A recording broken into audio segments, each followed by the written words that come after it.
శివ అన్న మాటకు అర్థం ఏమిటంటే పొరపాటున కూడా ఎన్నడూ అమంగళం చెయ్యని వాడు. ఎప్పుడు మంగళం చెయ్యడం వినా అమంగళం చెయ్యడం అన్నది ఆయనకి తెలియనే తెలియదు. అసలు ఆయనకి తెలియని మాట ఏమైనా ఉంటే అమంగళం చేయడం ఒకటి. ఎక్కడైనా శుభము జరిగినది, ఎక్కడైనా మంగళము జరిగినది, ఉపకారము జరిగినది, అది శివానుగ్రహం. అటువంటి శివుడు నిరంతర కళ్యాణ కారకుడు. ఆయన చెయ్యలేనిదేం లేదు. ఆయన, నేను మీతో తరచుగా అస్తమానం మనవి చేస్తున్నాను, ఆయన ప్రధానముగా 3 చేస్తూ ఉంటాడు. ఒకటి, సమస్త భూతములకు నిద్రాకాలిక సుఖాన్ని ఇస్తాడు. అది లేదనుకోండి ప్రాణులు నిలబడవు. బాగా రాత్రి అయిపోయింది అనుకోండి, సమస్త భూతములు పడుకుంటాయి. నేను ఒక్కొక్కసారి కాకినాడ దగ్గరలో ఏదో ఊరు వెళ్ళి ప్రవచనం చేసి రాత్రి 11:00కో 12:00కో కారులో కాకినాడ వస్తుంటే చూస్తే ఆశ్చర్యంగా ఉంటుంది. పగలు ఇంత రద్దీగా ఉన్న ఊరు, ఒక్క ప్రాణి. చలికాలంలో కుక్కలు కూడా ఏ బూడిద కుప్పల్లోనో ఇలా ముడుచుకుని పడుకుంటాయి. సృష్టిలో అదో విచిత్రం. జంతువు అయితే ముడుచుకు పడుకుంటుంది, మనిషి అయితే చాచుకు పడుకుంటాడు. మళ్ళీ పడుకోవడంలో కూడా ఈశ్వర నిర్ణయం అలా ఉంటుంది, విచిత్రం. అన్ని ప్రాణులు నిద్రపోతుంటాయి. ఇన్ని ప్రాణులకు నిద్రాకాలిక సుఖం, అది చాలా కష్టంతో నిప్పితో ఉంటుంది అనుకోండి, ఎవడు పడుకుంటాడు? అది సుఖం. గాఢ నిద్ర పట్టేసింది. అంత సుఖాన్నిచ్చి ఆ నిద్రలో మళ్ళీ ఇంద్రియములకు కలిగినటువంటి బడలికనంతటినీ తీర్చేసి లోపలికి వెళ్ళిపోయినటువంటి మలినాన్నంతటినీ పక్కకి తొలగించేస్తున్నాడు. కంటి లోపల ఎంత ధూళి పడిపోతుందో తెల్లవారేటప్పటికి జాగ్రత్తగా తడిలో దాన్ని మెత్తటి ముద్ద చేసి ఓ పక్కకి తీసుకొచ్చి కంటి కొలుకు దగ్గర పుసి కింద చేసి అటు ఇటు వెళ్ళిపోకుండా దాన్ని అంతటినీ కలిపి చిన్ని ముద్ద చేసి ఇక్కడ పెట్టి ఆ ముఖం కడుక్కుని ఇలా వేలుతో ఇలా అంటే తీసేసి కన్ను శుభ్రంగా ఉండేటట్టుగా ఆయన వ్యవస్థ చేస్తున్నాడు. తెల్లవారేటప్పటికి మళ్ళీ ఓపిక వస్తుంది. సమస్త ప్రాణులకు ఆయన నిద్రనివ్వలేదనుకోండి, 2వ రోజు అన్నం తినరు.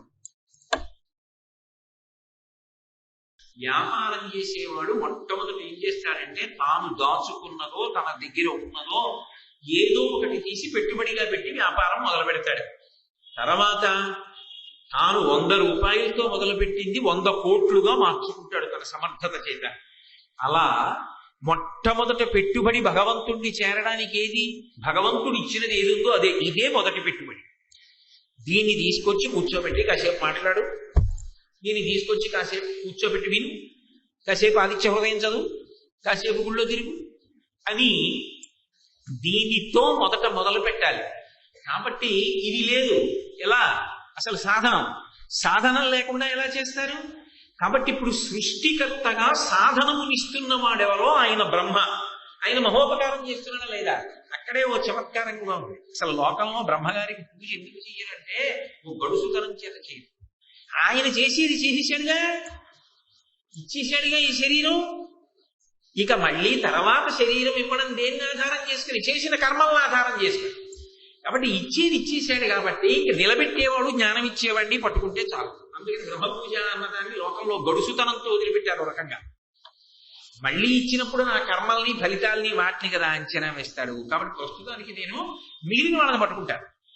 అదొక గొప్ప గడుసుతనంతో కూడుకున్నవాడు లేకపోతే బ్రహ్మగారిని పూజ చెయ్యకుండా ఉండాలని నియమమేం లేదు. ఆయనకి నమస్కారం చేస్తే ఏదో వెంటనే కంఠం పట్టుకుని మహాదోషం చేసామని ఎవరై ఏమంటారండి. కాబట్టి సృష్టికర్తగా ఆయన సమస్త ప్రాణుల యొక్క శరీరము ఏర్పడడానికి కారణమవుతున్నాడు.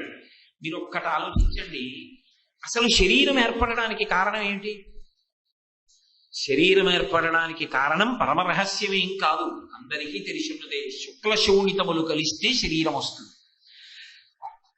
పురుషుడు స్త్రీ సంగమించినప్పుడు శుక్రశోణితములు కలిస్తే తప్ప శరీరం ఏర్పడేటటువంటి అవకాశం ఉండదు. శుక్రశోణితములు దేని చేత తయారవుతాయి? తిన్న ఆహారము వలన తయారవుతాయి. ఆహారం ఎక్కడి నుంచి వస్తుంది? సూర్యకిరణముల యొక్క ప్రభావము చేత ఆహారము తయారవుతుంది. అది మాంసాహారం కానివ్వండి, శాకాహారం కానివ్వండి. సూర్యరశ్మి లేదనుకోండి ఇక పంట పండదు. సూర్యరశ్మి లేదనుకోండి జీవులతో అన్ని జీవులు పడిపోతాయి. ఎందుకంటే నీరు ఉబికిపోతుంది కింద నుంచి, అన్ని ప్రాణులు పడిపోతాయి. కాబట్టి ఆయన కిరణ సముదాయమే కదా ఆహారమునకు కారణము. ఆయన కిరణ సముదాయము ఆహారమునకు కారణమైతే ఆ ఆహారము తినడము కారణం కదా శుక్రశోణితములు ఏర్పడడానికి కారణము. ఆ శుక్రశోణితములు కదా పునర్జన్మకి కారణము, శరీరము రావడానికి కారణము. అప్పుడు సృష్టికర్త ఎవరు? సూర్య భగవానుడేనా? అందుచేత సృష్టికర్త. కాబట్టి ఇవన్నీ కూడా లెక్క పెట్టగలిగినటువంటి శక్తి అంతర్లీనము. ఏది పైకి కనపడదో ఆ అంతర్లీనమైనటువంటి శక్తి ఇన్ని విషయాల్ని లెక్క పెడుతోంది. నేను మీతో ఓ మాట అన్నాను, చేసిన కర్మలు పాపమో పుణ్యమో అవుతాయి అని ఓ మాట అన్నాను. దేవి భాగవతం చేస్తూ వ్యాస భగవానుడు ఒక మాట అంటాడు, కాలోహి బలవాన్ కర్త సతతం సుఖ దుఃఖయో నరాణాం పరతంత్రాణం పుణ్య పాపానుయోగత అంటాడు. నరుడు పరతంత్రుడు. ఆయన ఎదురుండి నేను ఇది ఒప్పుకోను ఈశ్వర, నాకు ఈ దుఃఖం ఎందుకు ఇచ్చావు, ఏ పాపం చేస్తే ఇచ్చావు నాకు లెక్క చెప్పి అన్నానికి కరెంట్ ఎదురుకుండా వచ్చిస్తాడేంటి? అలా ఏమి ఇవ్వడు. కానీ ఫలితాన్ని ఇచ్చినప్పుడు నోరు మూసుకొని రెండు చేతులు ఒగ్గి నమస్కరించి అనుభవించిన వాడెవడో వాడి యందు కారుణ్యం చూపిస్తాడు. కష్టపడుతూ కూడా స్వామి ఇది నీ ప్రసాదమే, నువ్వు ఏదిస్తే అదే నాకు అనుగ్రహము, నిన్ను సేవింపగా నాపదలుపడమని నిత్యోత్సవం బవ్వని జనమాతృండనని సంసార మోహంబు పైకొనని జ్ఞానము గల్గని గ్రహగతులు కుందింపని మీలు వచ్చిన రాణి అవి నాకు భూషణములే శ్రీకాళహస్తీశ్వర. లోకులు నంగని మెచ్చని ఎలుగని లోలోన నిందించని చీకాకున్మడని మహాత్ముడనని జేలొగ్గని మూకీభావమునం తిట్టని త్రోయని నీ కారుణ్యము కలిగి ఉండినను అంతే చాలు. ఇవాళ పొగుడుతారు, రేప రాళ్ళేయచ్చు. అయినా ఈశ్వర నాకు కావలసింది ఇవన్నీ కాదు, నీ అనుగ్రహం నాకు కావాలి అని నిలబడిపోయి కష్టమైన సుఖమైన ఆయన ప్రసాదమే అని అనుభవించగలిగినటువంటి వాడు ఎవడున్నాడో వాడు పరమభక్తుడు. వాడు ఏడిస్తే ఎవరికి చెప్పి ఏడుస్తాడు? అందులో ఎవరు కష్టపెట్టాడో వాడికే వెళ్ళి నమస్కారం పెట్టి పటికి బెల్లం నైవేద్యం పెట్టారనుకోండి, వాడికి ఎంత సిగ్గుగా ఉంటుంది. నేను ఈ మాట అనడం కన్నా మీకు లౌకికంగా ఒక ఉదాహరణ చెప్తే మీకు అర్థం. నేను ఆఫీస్కి వెళ్లే ముందు పెన్ను వెతుక్కుని పెన్ను కనపడలేదు, దుర్మార్గురావా ఎప్పుడు నువ్వే తీసేస్తావు అని నా కూతురు దగ్గరికి వెళ్ళి ఎక్కడ పెట్టావు పెన్ను? నేను నాన్నగారండి నేను నిజంగా తీయలేదు నాన్నగారండి, పెన్ను నాకు తెలియదు నాన్నగారండి, నా పెద్దతోనే రాసుకుంటున్నానండి అంది. నాకు తెలుసు మంచి పెన్ను కనపడితే తీసేస్తావు, నువ్వే రాసుంటావు, ఎక్కడో పెట్టేశావు, ఆఫీస్కి వెళ్ళే ముందు పెన్ను లేదు, ఎంత అసహ్యంగా ఉంటుంది అని నేను దాన్ని 2 చెంపకాయలు కొట్టాను. కొట్టేసి కోపం వచ్చి విసుక్కుంటూ కిందకి వెళ్ళిపోయిన తర్వాత అది ఇంత ముఖం చేసుకుని పరిగెత్తుకుంటూ మెట్లు దిగొచ్చి నాన్నగారండి నాన్నగారండి మీ పెన్ను మీరు ఇప్పటిదాకా చదివిన పుస్తకంలో పెట్టారు నాన్నగారండి, మీరు వెళ్ళిపోయాక పైకి కనపడితే తీసుకొచ్చానని పట్టుకొచ్చి ఇచ్చి నాన్నగారండి టాటా అంది. నేను మనసులో ఎంత కుపితుడిని అయిపోతాను. అయ్యో పిచ్చి తల్లిని ఎన్ని మాటలన్నా కొట్టానే, అది ఇంత ముఖం చేసుకుని నన్ను అనవసరంగా కొట్టారని ఓ మాట అనలేదు. నాన్నగారని మీరు చదువుకున్న పుస్తకంలో ఉంది పెన్ను అని పరిగెత్తుకొచ్చి పిచ్చి తల్లి ఇచ్చి నాన్నగారండి టాటా అండి. సాయంకాలం వచ్చేటప్పుడు గుర్తు పెట్టుకుని దానికి ఇష్టమని కాజాలు పట్టుకొస్తాను కదా. సామాన్యమైన తండ్రిని నేనే దాన్ని కొట్టినా కూడా పెన్ను పట్టుకొచ్చి నాకు ఇస్తే మురిసిపోయి కాజాలు పట్టుకొస్తే నే చేసిన కర్మకి నాకు ఫలితాన్ని ఇచ్చినా కూడా స్వామి నువ్వేం చేశావు, నే చేసిన కర్మకి నాకు ఫలితం ఇచ్చావని చేతులుగ్గిన వాడిని చూసి ఈశ్వరుడు ఎంత బాధపడిపోతాడప్ప, నీకు ఇంక ఇలా ఇబ్బంది పెట్టను రా, ఏదో నువ్వు అనుభవించేట్టు చాలా తక్కువ ఇస్తాను కదా, ఇక బాధ పెట్టనంటాడు. అక్కడి నుంచి ఇంక నిన్ను నమ్మడం ఎందుకు, నీకు కొబ్బరికాయ కొట్టడం ఎందుకు, నీ గుడికి రావడం ఎందుకు అంటే అదో పాపం కూడా. కాబట్టి చేసిన కర్మలన్నిటినీ చూస్తూ ఉండాలి. అదేం మాటలు కాదు, అందరూ చేసిన కర్మల్ని చూడాలి. కర్మకి సాక్షి ఎవరు? ప్రధానుడు సూర్యుడే. అందుకే కర్మ సాక్షి అంటారు. ఎంతమంది జీవులున్నారో ఇంతమంది జీవులు చేస్తున్న విషయాన్ని అక్కడ ఉంటాడు, ఇక్కడ ఉంటాడు. ఉండి ఒక్కడే చిత్రంగా కూర్చొని గుప్తంగా రాస్తాడు. ఆ లెక్కలు ఎవ్వరికి కనపడవు రాస్తున్నప్పుడు. చిత్రంగా కూర్చొని గుప్తంగా రాస్తాడు కాబట్టి చిత్రగుప్తుడు ఒక పేరు. ఆయన ఎవరో కాదు, సూర్యుడే. కాబట్టి ఇన్ని లెక్కలు రాసుకోవాలి, ఈ లెక్కలు తేల్చుకోవాలి, మళ్ళీ శరీరాలు ఇవ్వాలి. ఎందుకని? ఫోన్లే పాపం ఇంకో అవకాశం ఇస్తాను, ఏం చేస్తాడో చూస్తానంటే అమ్మ కడుపులో పడుకుని 9 నెలలు అయిపోయిన తర్వాత నవమాసంబు ఘటిల్లే చాలునిక ఈ ప్రారబ్ధము తీర్చి అని ఏడుస్తాడు. అప్పుడు స్వామి 9 నెలలు అయిపోయింది, మలమూత్రంబులతో మహాభయముతో ఆ లోపల అమ్మ కడుపులో పడి కొట్టుకుంటున్నాను, ప్రసూతి వాయు రూపంలో నన్ను బయటికి తోసేవయ్యా శంకర అని అడుగుతాడు. అడిగితే అప్పుడు ఆయన బయటికి తోసేసి శరీరాన్ని ఇస్తాడు. ఆ శరీరంతో ఇప్పటికైనా నువ్వు మంచి పనులు చేసుకోరా అంటాడు. గజేంద్ర మోక్షణంలో ఏది ఏడవదు.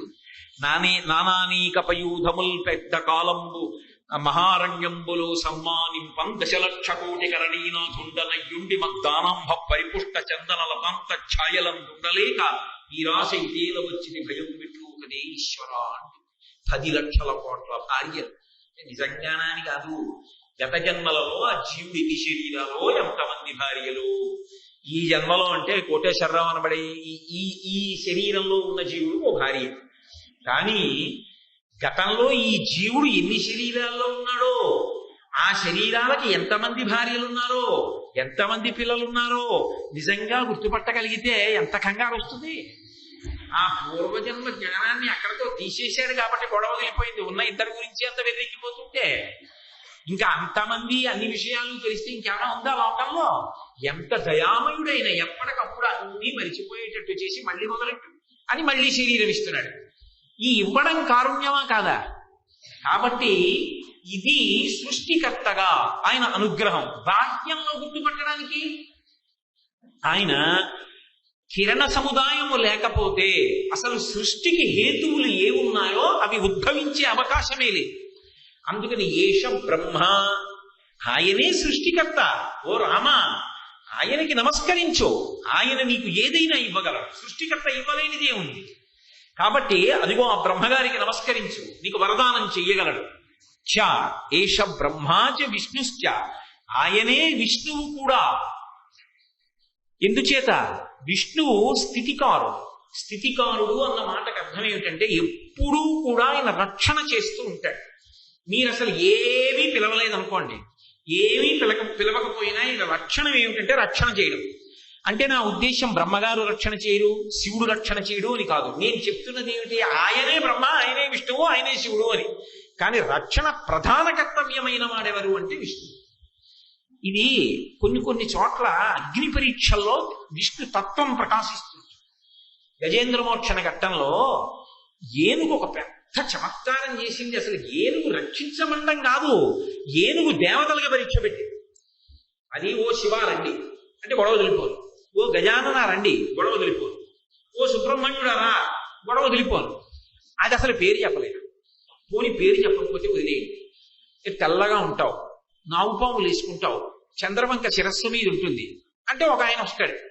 నల్లగా ఉంటావు, మబ్బులా ఉంటావు, కౌస్తుభం పెట్టుకుంటావు, ఒక ఆయన వస్తాడు. 4 ముఖాలతో ఉంటావు, 4 ముఖాలతో వేదం చదువుతావు, పద్మంలో కూర్చుంటావు, ఒక ఆయన వస్తాడు. నెమలి వాహనం ఎక్కుతావు, ఒక ఆయన వస్తాడు. అసలు ఏవి ఇవి చెప్పండి.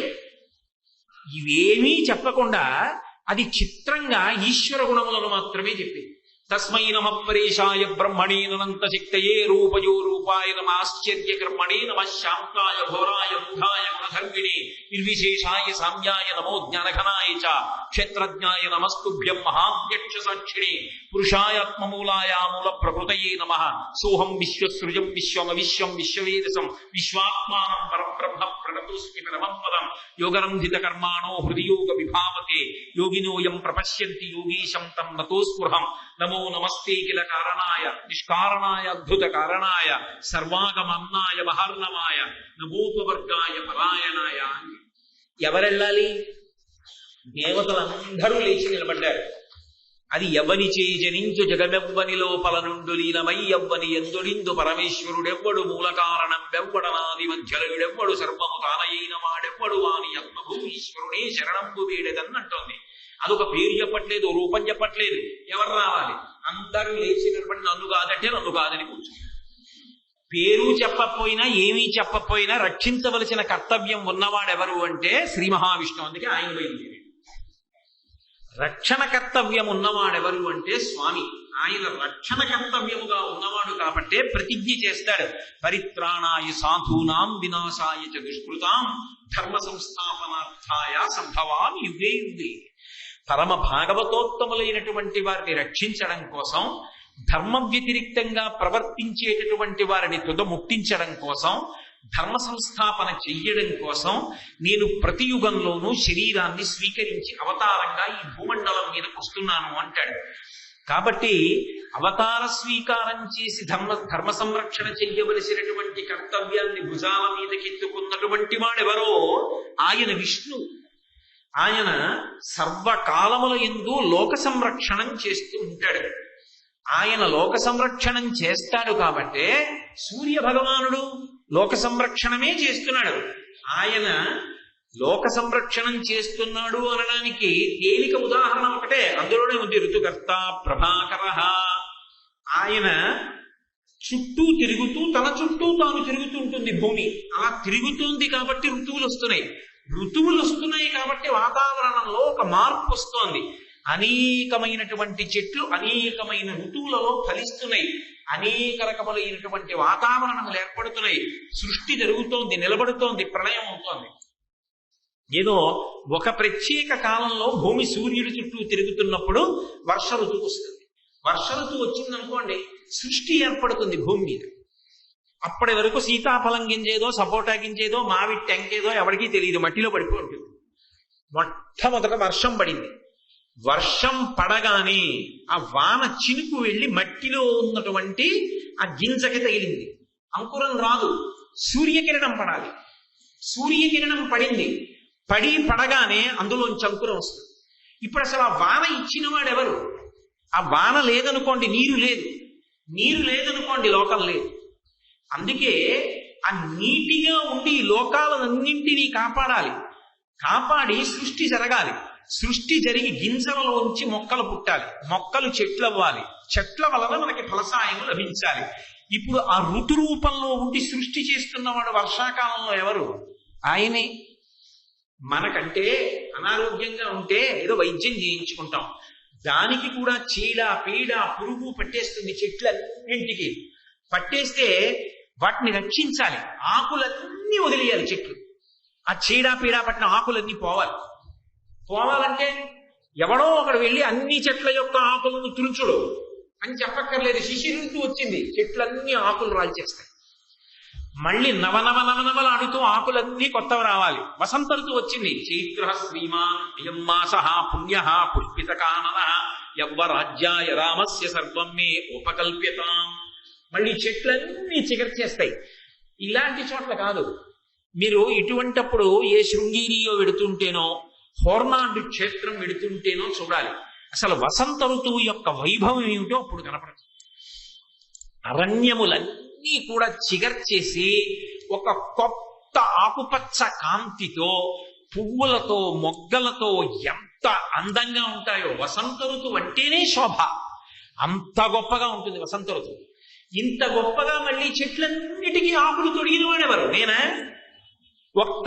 ఒక్క చెట్టుకి చిగురుటాకు నేను తేగలనా? మీ సంగతి నాకు తెలియదు. నేను ఒక్క చిగురుటాకు నేను తేలేను. కానీ ఇన్ని చెట్లని చిగురింపజేసిన వాడెవరు?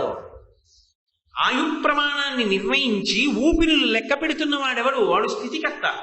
నేను భక్తితో ఉన్నాననుకోండి, వెంటనే నా వాసనా బలాన్ని చేయించేసి చేయించుకుని నన్ను ఇంకొంచెం అభ్యుదయ మార్గంలో నడుపుతున్న వాడెవరు? శ్రీ మహావిష్ణువు. అన్నిటికన్నా ఆయన చేసేటటువంటి మహోపకారం ఇంకోటి ఉంది. నేను అలా ఉండలేకపోయాను అనుకోండి, ఎవరితో చెప్పాలి? ఈశ్వరుడు ఆయన్ని చేరుకోవడానికి కొన్ని పనిముట్లు ఇచ్చాడు. ఇచ్చేవరే ఈ పనిముట్లు పట్టుకుని నా దగ్గరికి వచ్చాయి, ఇవి ఎక్కితే వచ్చేస్తాం అన్నారు. ఇప్పుడు కొంతమంది పిల్లలు ఏరు దాటి అవతల ఒడ్డుకి వెళ్ళారు. వాళ్ళందరూ ఆడుకుంటున్నారు. అక్కడ ఒక ఖాళీ పడవ ఉంది.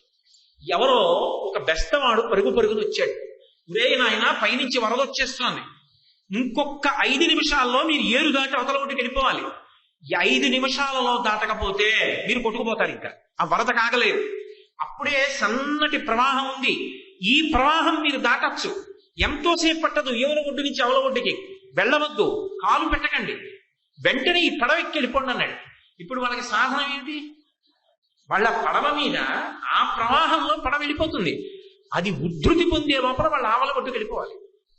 ఇప్పుడు పడవ ఉంది, యువతల ఒడ్డుకి అవతల ఒడ్డుకి వెళ్ళిపోయాడు. పనిముట్టుంది, దాటేశాడు.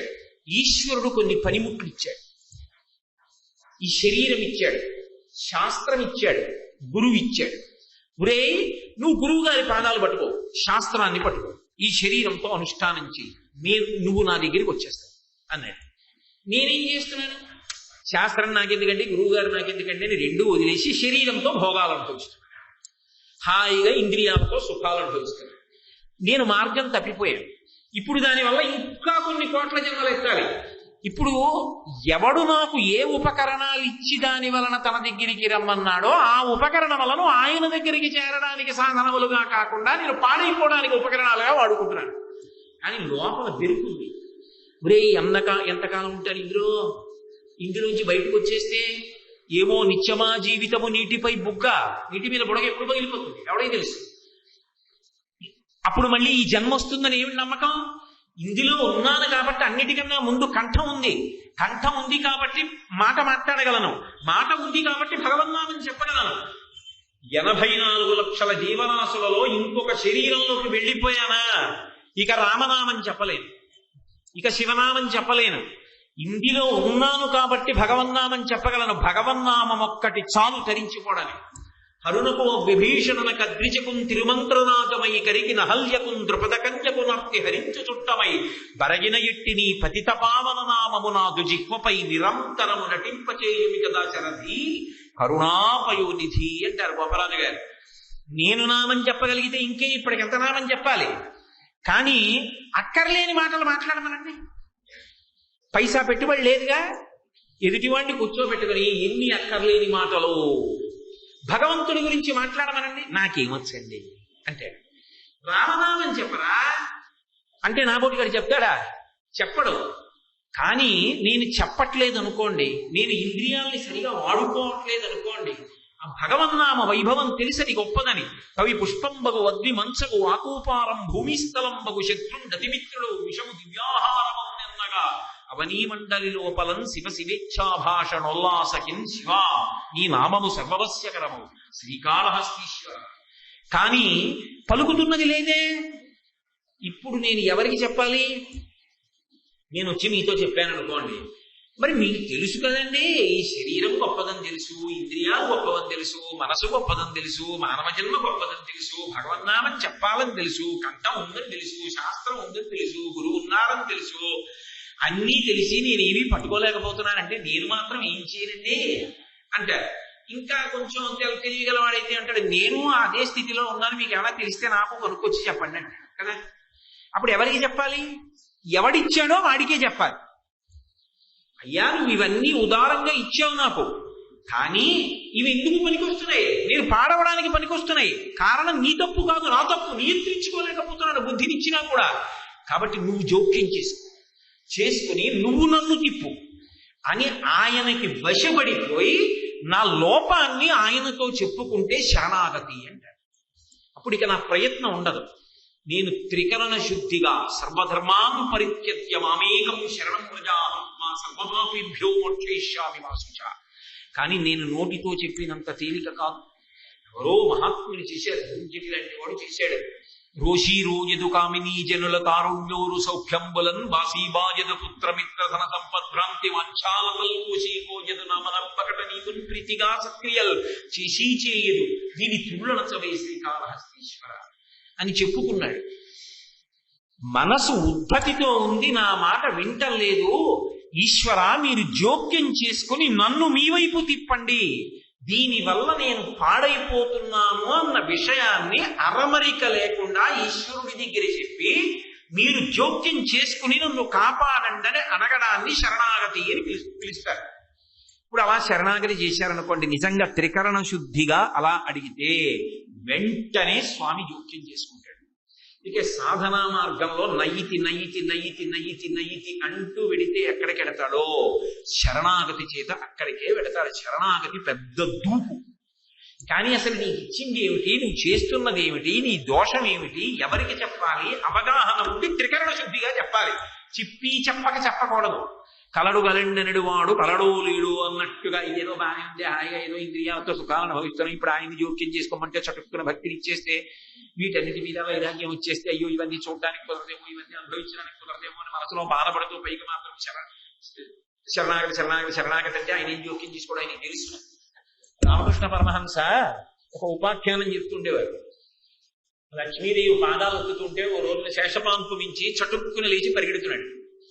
అలా పరిగెడుతున్నవాడు ఆగిపోయి వెనక్కి వచ్చేసాడు. వచ్చేసి పట్టన్నాడు మళ్ళీ కాళ్ళు జాపి. ఆవిడ ఏం పరిగెత్తడం ఎందుకు, వెనక్కి రావడం ఎందుకు? ఆయన అన్నాడు, ఏమీ లేదు, ఓ ఏటి ఒడ్డున నాకు పరమ భక్తుడైనటువంటి ఓ సాకలివాడు బట్టలు ఉతుక్కుంటూ నా నామం చెప్పుకుంటున్నాడు. కొంతమంది పిల్లలు ఆయన ఎప్పుడూ భగవన్నామని చెప్తాడని పిచ్చివాడి కింద భావించి ఆయన మీద రాళ్లు విసిరాడు. కానీ అతను నా నామమే చెప్పుకుంటూ దెబ్బలు తింటున్నాడు. అతను నేనున్నానని నమ్మి తిరిగి కొట్టడం కూడా మానేసి దెబ్బలు తింటుంటే శరణాగతి కనుక నీ జోక్యం చేసుకోవాలి కనుక అతని ప్రయత్నం లేదు కనుక నేను పరిగెత్తాను. మరి వచ్చేసారే, అతను రాయేశాడు, నేను వచ్చేసాను. అంత కష్టం శరణాగతి, అంత తేలికైన విషయం కాదు. అంత త్రికరణ శుద్ధిగా చెప్తారు. శరణాగతి చేస్తే ఉత్తర క్షణం జోక్యం చేసుకుంటాడు. మీరు అందుకే రామాయణ భారత భాగవతాది కావ్యములను దేన్నైనా పరిశీలనం చేయండి. శరణాగతి చేసినటువంటి ఉత్తర క్షణంలో పరమాత్మ జోక్యం చేసుకుంటారు. రుక్మిణీ కళ్యాణ ఘట్టం, గజేంద్రమోక్షణ ఘట్టం, విభీషణ శరణాగతి, ఇవన్నీ కూడా శరణాగతిలో భగవంతుడు ఎంత తొందరగా జోక్యం చేసుకుంటాడో నిరూపణ చేసేటటువంటి విశేషాలు. ఇప్పుడు మన అభ్యున్నతికి ఆంతరమనందు కారణమై శరణాగతి చేసినంత మాత్రం చేత జోక్యం చేసుకుని మన యొక్క జీవన దిశని మార్చగలిగినటువంటి పరమాత్మతత్వం ఏదుందో అది స్థితికర్త అయినటువంటి విష్ణుతత్వం. బాహ్యమునందు ధర్మ సంరక్షణ చేసేటటువంటి వాడు ధర్మాత్ములను నిత్యము కాపాడు. ఇది స్థితికర్త రక్షణ. మీరు ఒక్కటి బాగా పట్టుకోవాలి. పూజ చేత ప్రసన్నుడవుతాడా, ధర్మము చేత ప్రసన్నుడవుతాడా అంటే ఈశ్వరుడు యథార్థమునకు ప్రసన్నుడయ్యేది ధర్మము చేతనే. పూజ అన్న భావనకి అర్థం ఏమిటంటే నిజానికి ధర్మమే.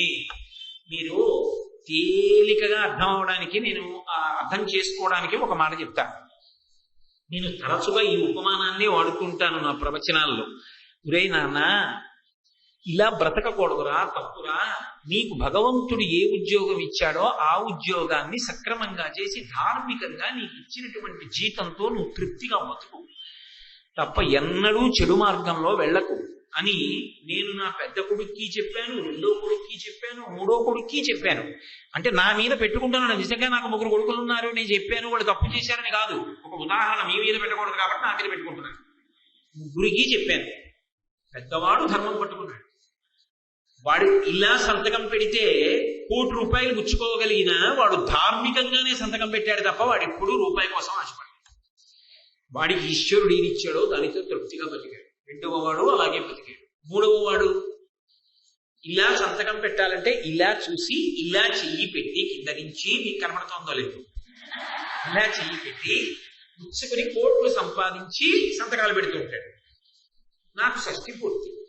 పెద్దవాడు చిటికిని వేలంత అంచున్న పంచి తెచ్చాడు. 2వ వాడు 2 వేళ్ల అంచున్న పంచి తెచ్చాడు. 3వ వాడు గండబేరుండ అంచు పంచి తెచ్చాడు. నేను ఎవరి ఇచ్చిన పంచి కట్టుకోవడానికి ఇష్టపడతాను. వాడికి ఎన్ని మాటలు చెప్పానోనే ఇలా బ్రతకద్దని, ఎందుకు ఆ సంపాదన, నాకు ఈ పంచి ఎందుకు ఏడవనా, నేను చెప్పినట్టు బ్రతుకుతాడు పెద్దవాడు. 2వ వాడు పీటల మీద 2 పంచిలే కట్టుకుంటాడు. ఇది నేను కట్టుకోనంట. ఎక్కడ ధర్మం ఉన్నదో అక్కడ ఈశ్వరుడికి ప్రీతి ఉంటుంది. నువ్వేమిటన్నది ఆయనకు అనవసరం. నువ్వు ధర్మం పట్టుకున్నావా అన్నది కావాలి. వటుర్వా గేహీవా ఎదిరివి జటీవా తదితరో నరోవా యక్కశ్చిద్ భవతు భవకింతేన భవతి యదీయం హృత్పద్మం జది భవదధీనం పశుపతే తదీయస్త్వం శంభో భవసి భవభావంచ వహసి. నువ్వు ఆయన చెప్పినట్టు బ్రతుకుతున్నావా చెప్పు. అలా బ్రతికినది ధర్మం. అలా చెప్పినట్టు బ్రతకవు. ఆయనకెందుకు ఆ రొట్ట అంత? ఆయన సృష్టిలోది కాదు ఆ రొట్ట. గభీరే కాసారే విశితి విజనే ఘోరవిపినే విశాలే శైలే చ భ్రమతి కుసుమార్థం జనమతి సమప్యై చేతస్సరసిజముమానాదభవతే సుఖైనామస్తాతుం జనైహ న జానాతి కిమహో. శంకరుడు నిలదీసి ప్రశ్నించారు శివానంద లహరిలో. కాబట్టి ధర్మం పట్టుకున్నవాడెవడో వాడి వెంట పరిగెడుతూ ఉంటాడు. ధర్మ వ్యతిరేకి ఎవడో వాడి పీచ మణుస్తూ ఉంటాడు. ఆయన ప్రధాన కర్తవ్యం ధర్మాన్ని నిలబెట్టడమే.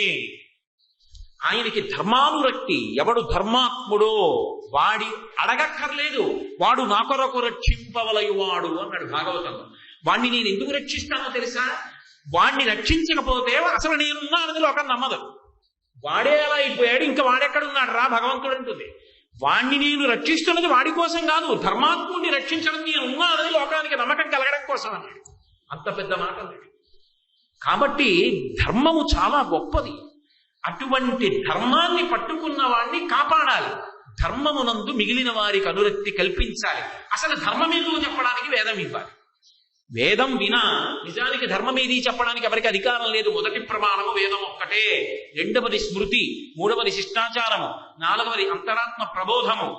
ఏది నాలుగు ఇంక కుదరకపోతే అంతరాత్మ ప్రబోధం.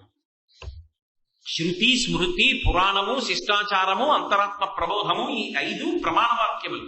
అందులో ప్రధాన ప్రమాణం ఏది అంటే వేదమే. వేదం ఏం చెప్పిందో అదే ధర్మం.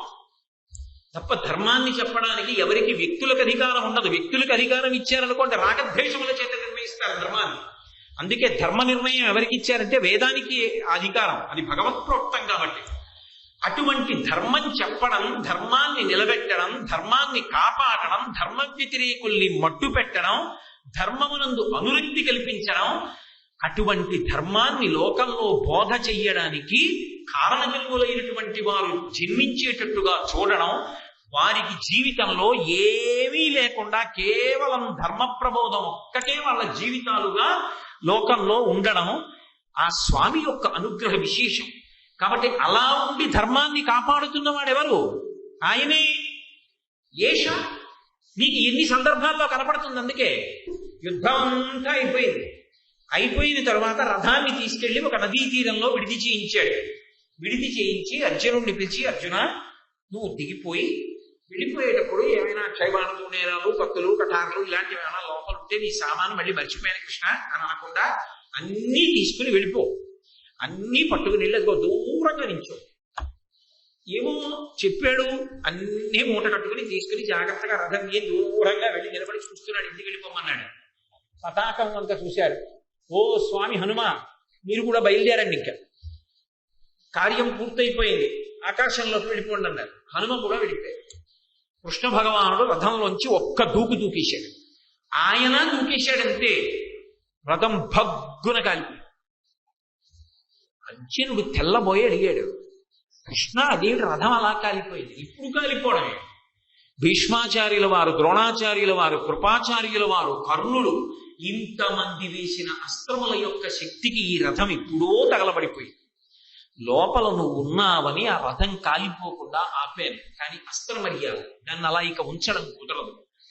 కార్యం పూర్తయిపోయింది, కురుక్షేత్రం అయిపోయింది, నువ్వు గెలిచేసావు, కాబట్టి నిన్ను దూరంగా వెళ్ళిపోమ్మని, నీ సామాను పట్టి వెళ్ళిపోమ్మని హనుమని కూడా పంపించేసి ఇప్పుడు నువ్వు అగ్నికి దహించుకు పొమ్మని దానికి అనుమతినిచ్చి దూకేశాను. కాలిపోయింది అర్జున. ఆయన అనుగ్రహించకపోయి ఉంటే అది ధర్మ సంరక్షణ. ఎంత పూజ చేస్తే అర్జునుడిని కాపాడాడని అడగండి, ఎంత ధర్మం పట్టుకుంటే కాపాడాడని అడగండి. ఈ జాతి గొప్పతనం అంతా ఏమిటి అంటే ధర్మమే.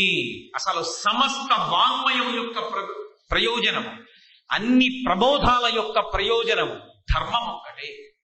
ధర్మాన్ని పట్టుకోండి, ధర్మాన్ని పట్టుకోండి, ధర్మాన్ని పట్టుకోండి. ఇది చెప్పడం కోసమే ఇన్ని ప్రబోధాలు, ఇన్ని పురాణాలు, ఇన్ని కావ్యాలు, ఇన్ని ఇతిహాసాలు ఇన్ని వచ్చాయి. కాబట్టి ఆ ధర్మాన్ని నిలబెట్టేవాడెవరు? ఆ ధర్మాన్ని కాపాడేవాడెవడు? ఆ ధర్మమునకు ఏదైనా ఇబ్బంది కలిగితే తొలగించగలిసిన వాడెవరు? ఆయన జగద్రక్షకుడు, మహానుభావుడు. ఆయన విష్ణు భగవానుడిగా కీర్తింపబడ్డాడు. 2 విష్ణు అంటే వ్యాపకత్వం, అంతటా వ్యాపించి ఉంటాడు.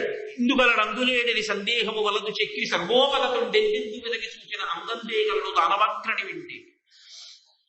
భాగవత ప్రవచనం ప్రారంభం చేస్తూ శుక్రాచార్యుల వారు అంటారు, అసలు ఓ పరీక్షిత్తు నీకు ఒక విశేషం చెప్తాను చూడు. హరిమయము విశ్వమంతయు, హరి విశ్వమయం, హరిమయము కాని ద్రవ్యము పరమాణువులి వంశపావన వింటే దృశ్యతే శ్రూయతీపివా అంతర్బహిష్య తత్సర్వం వ్యాప్య నారాయణ స్థిత. ఆయన కానిది, ఆయన లేనిది లేదు. వివేకానందుడు రామకృష్ణ పరమహంసని అడిగాడు, అంతటా వాడు ఉన్నాడని చెప్తుంటే వాడెక్కడున్నాడని వాదిస్తున్నాడు ఈ మూర్ఖుడు, వీడిలో కూడా నారాయణుడు ఉన్నాడా అన్నాడు రామకృష్ణ పరమహంస దగ్గరికి వెళ్ళి కోపంగా. వాడిలో లేడనుకుని ఆయన మూర్ఖ నారాయణుడు అన్నాడు రామకృష్ణ. చెప్పకూడదు నారాయణుడు కాకపోలేదు, కాకపోతే మూర్ఖ నారాయణుడు అంతే. అంతటా బ్రహ్మమే. అదిగో ఆ రక్షణ శక్తి ఏదైతే ఉందో అది ఎక్కడి నుంచో రావట్లేదు, ఆయనలోంచే వస్తోంది. ఆ సూర్యుడు కదూ అన్నపాత్రనిచ్చాడు, ఆ సూర్యుడు కదూ ద్రౌపదీదేవిని కాపాడాడు, ఆ సూర్యుడు కదూ ఎన్ని పర్యాయాలు ఎంతమందిని ఎన్నిసార్లు ధర్మ సంబంధమైన విషయములలోనో రక్షణ చేశాడు, గురువు అయి నిలబడ్డాడు, వెలుగుల ముద్దయి అంతటా వ్యాప్తి చెందుతున్నాడు. అటువంటి పరమాత్మ విష్ణుతత్వం కాకపోవడం ఏంటి? కాబట్టి ఏష బ్రహ్మాచ విష్ణుశ్చ శివ, ఆయనే శివుడు. శివుడు అంటే మంగళప్రదుడు. శివ అన్న మాటకు అర్థం ఏమిటంటే పొరపాటున కూడా ఎన్నడూ అమంగళం చెయ్యనివాడు. ఎప్పుడు మంగళం చెయ్యడం వినా అమంగళం చెయ్యడం అన్నది ఆయనకి తెలియనే తెలియదు. అసలు ఆయనకి తెలియని మాట ఏమైనా ఉంటే అమంగళం చేయడం ఒకటి. ఎక్కడైనా శుభము జరిగినది, ఎక్కడైనా మంగళము జరిగినది, ఉపకారము జరిగినది, అది శివానుగ్రహం. అటువంటి శివుడు నిరంతర కళ్యాణ కారకుడు. ఆయన చెయ్యలేనిదేం లేదు. ఆయన, నేను మీతో తరచుగా అస్తమానం మనవి చేస్తున్నాను, ఆయన ప్రధానముగా 3 చేస్తూ ఉంటాడు. ఒకటి, సమస్త భూతములకు నిద్రాకాలిక సుఖాన్ని ఇస్తాడు. అది లేదనుకోండి ప్రాణులు నిలబడవు. బాగా రాత్రి అయిపోయింది అనుకోండి, సమస్త భూతములు పడుకుంటాయి. నేను ఒక్కొక్కసారి కాకినాడ దగ్గరలో ఏదో ఊరు వెళ్ళి ప్రవచనం చేసి రాత్రి 11:00కో 12:00కో కారులో కాకినాడ వస్తుంటే చూస్తే ఆశ్చర్యంగా ఉంటుంది. పగలు ఇంత రద్దీగా ఉన్న ఊరు, ఒక్క ప్రాణి. చలికాలంలో కుక్కలు కూడా ఏ బూడిద కుప్పల్లోనో ఇలా ముడుచుకుని పడుకుంటాయి. సృష్టిలో అదో విచిత్రం. జంతువు అయితే ముడుచుకు పడుకుంటుంది, మనిషి అయితే చాచుకు పడుకుంటాడు. మళ్ళీ పడుకోవడంలో కూడా ఈశ్వర నిర్ణయం అలా ఉంటుంది, విచిత్రం. అన్ని ప్రాణులు నిద్రపోతుంటాయి. ఇన్ని ప్రాణులకు నిద్రాకాలిక సుఖం అది చాలా కష్టంతో నిప్పితో ఉంటుంది అనుకోండి, ఎవడు పడుకుంటాడు? అది సుఖం. గాఢ నిద్ర పట్టేసింది. అంత సుఖాన్నిచ్చి ఆ నిద్రలో మళ్ళీ ఇంద్రియములకు కలిగినటువంటి బడలికనంతటినీ తీర్చేసి లోపలికి వెళ్ళిపోయినటువంటి మలినాన్నంతటినీ పక్కకి తొలగించేస్తున్నాడు. కంటి లోపల ఎంత ధూళి పడిపోతుందో తెల్లవారేటప్పటికి జాగ్రత్తగా తడిలో దాన్ని మెత్తటి ముద్ద చేసి ఓ పక్కకి తీసుకొచ్చి కంటి కొలుకు దగ్గర పుసి కింద చేసి అటు ఇటు వెళ్ళిపోకుండా దాన్ని అంతటినీ కలిపి చిన్ని ముద్ద చేసి ఇక్కడ పెట్టి ఆ ముఖం కడుక్కుని ఇలా వేలుతో ఇలా అంటే తీసేసి కన్ను శుభ్రంగా ఉండేటట్టుగా ఆయన వ్యవస్థ చేస్తున్నాడు. తెల్లవారేటప్పటికి మళ్ళీ ఓపిక వస్తుంది. సమస్త ప్రాణులకు ఆయన నిద్రనివ్వలేదనుకోండి, 2వ రోజు అన్నం తినరు. రాత్రి నిద్ర పట్టలేదండి, ఆకలి ఇట్లేదు. ఆకలేసి అన్నం తినలేదనుకోండి, నిద్ర పట్టదు. ఈ కడుపుకి కంటికి దగ్గర సంబంధం, అందుకు ఉపవాసం వచ్చింది. ఉపవాసం అంటే మొత్తం మానేయమని కాదు, దీన్ని నిండా తినేసామనుకోండి కనురెప్ప పడిపోతుంది. దీన్ని నిండా తినకుండా సాత్విక ఆహారం ఎంతవరకు అవసరమో అంతవరకు ఇచ్చామనుకోండి, ఇది తెరుచుకుని నిలబడుతుంది. ఏ పనికి పురమాయించామో ఆ పని మీద ఇంద్రియాలు నిలబడతాయి. అందుకు ఉపవాసం చేయమంటారు. ఉపవాసాలు లేవండి అనకూడదు. ఉపవాసం ఎలా వాడుకోవాలో అలా వాడుకోవాలి సాధనంగా. కాబట్టి కంటికి కడుపుకి ఉన్నటువంటి సంబంధం. రాత్రి నిద్రపోలేదా, పగలాకలి లేదా, అన్నం తినలేదా, రాత్రి నిద్రపడరు. రాత్రి నిద్రపట్టలేదా, మళ్ళీ ఆకలి లేదు. 10 రోజులు ఇలా ఉన్నావా, నీరసపడి మత్సార పడతాడు. కాబట్టి అసలు నిలబెట్టిన వాడు ఎవరు? ఆయనే. సర్వ ప్రాణులకు నిద్రాకాలిక సుఖాన్ని ఇచ్చాడు. అంత వరకు ఎందుకండి? నేను ఒక్కడి చెప్తాను, మీరు వినండి. ఇవన్నీ మీకు తెలియనికోవు, నేను చెప్తే ఏమీ తెలియనట్టు అలా అమాయకంగా వింటారంటే. మీరు నిద్ర పట్టడానికి ఉపకరణములను సిద్ధం చేసుకుంటామేమో, కానీ నిద్ర పోవడం మన చేతిలో ఉందా? ఓ పరుపు వేసుకోవడం, తెల్లటి దుప్పటి వేసుకోవడం, మెత్తటి తలగడ పెట్టుకోవడం, దోమ పుట్టకుండా ఆలౌట్ పెట్టుకోవడం, చల్లగా ఉండడానికి ఏసీ వేసుకోవడం, 3వ గేర్లో ఫ్యాన్ వేసుకోవడం, చప్పుడు అవ్వకుండా కిటికీలు వేసేసుకోవడం, ఇంకా కొంతమంది మంచి భోగం అనుభవించే వాళ్ళు అయితే ఏదో సువాసన వచ్చేటట్టుగా ఏదో గోడల నిండా కూడా కొట్టుకుని పడుకుంటాడు. ఇన్ని బాగున్నాయి. ఇవి పెడితే నిద్ర వస్తుందని ఎక్కడ ఉందా? ఇన్ని ఉన్నా నిద్ర పట్టలేదు అనుకోండి, వాడికి నరకం కనపడుతుంది. ఎప్పుడు తెల్లారుతుందండి. అబ్బా అందరూ నిద్రపోతున్నారు, లేపలేను, నిజంగానే పిచ్చిక్కిపోయింది రాత్రి అంటే. ఒక్క రాత్రి నిద్ర పట్టకపోతే ఇన్ని సంవత్సరాల నా జీవితంలో ఇన్ని రాత్రులు రే నా గురించి ఎప్పుడన్నా ఆలోచించేవరో, తుమ్మి పువ్వు వేసేవరా అని అడగకుండా మహానుభావుడు ఇన్ని రాత్రులు నిద్ర పట్టించాడే, ఆయన కన్నా మంగళప్రదుడు లోకంలో ఉన్నాడా? ఆ నిద్ర పట్టించే శివుడు ఎవరో కాడు ఆయనే. ఆయన రాత్రి పక్కకి వెళ్లకుండా అలాగే నించున్నాడు అనుకోండి, ఇంకా నిద్రే ఓరెత్తిపోతుంది వేడి. కానీ చూడండి, రాత్రి అయ్యేటప్పటికి దీపాలన్నీ ఆర్పేసి ఒక చిన్న దీపం ఆకుపచ్చ కాంతితోటే వెలిగించుకుంటాం. నా వెలుతురుతోటే చంద్రబింబం అన్న ఓ గొప్ప దీపాన్ని, చల్లటి కాంతినిచ్చే దీపాన్ని వెలిగిస్తాను లేరా అని చెప్పి చల్లకాంతితో దీపాన్ని వెలిగించి తాను పక్కకి వెళ్ళిపోయి బజ్జోండి మీ అందరిని జోలపాట పాడుతున్నాడు. ఆయన కాదు శివుడు, ఆయనే శివుడు. శివుడు ఆత్యంతిక ప్రళయం చేస్తాడు. అంటే అజ్ఞానాన్ని పోగొట్టి జ్ఞానం ఇస్తాడు ఆయన. అందుకే జ్ఞానదాత మహేశ్వర. జ్ఞానమివ్వగలిగినటువంటి పరమశివుడు ఎవరున్నాడో ఆయన రూపము సూర్యుడే.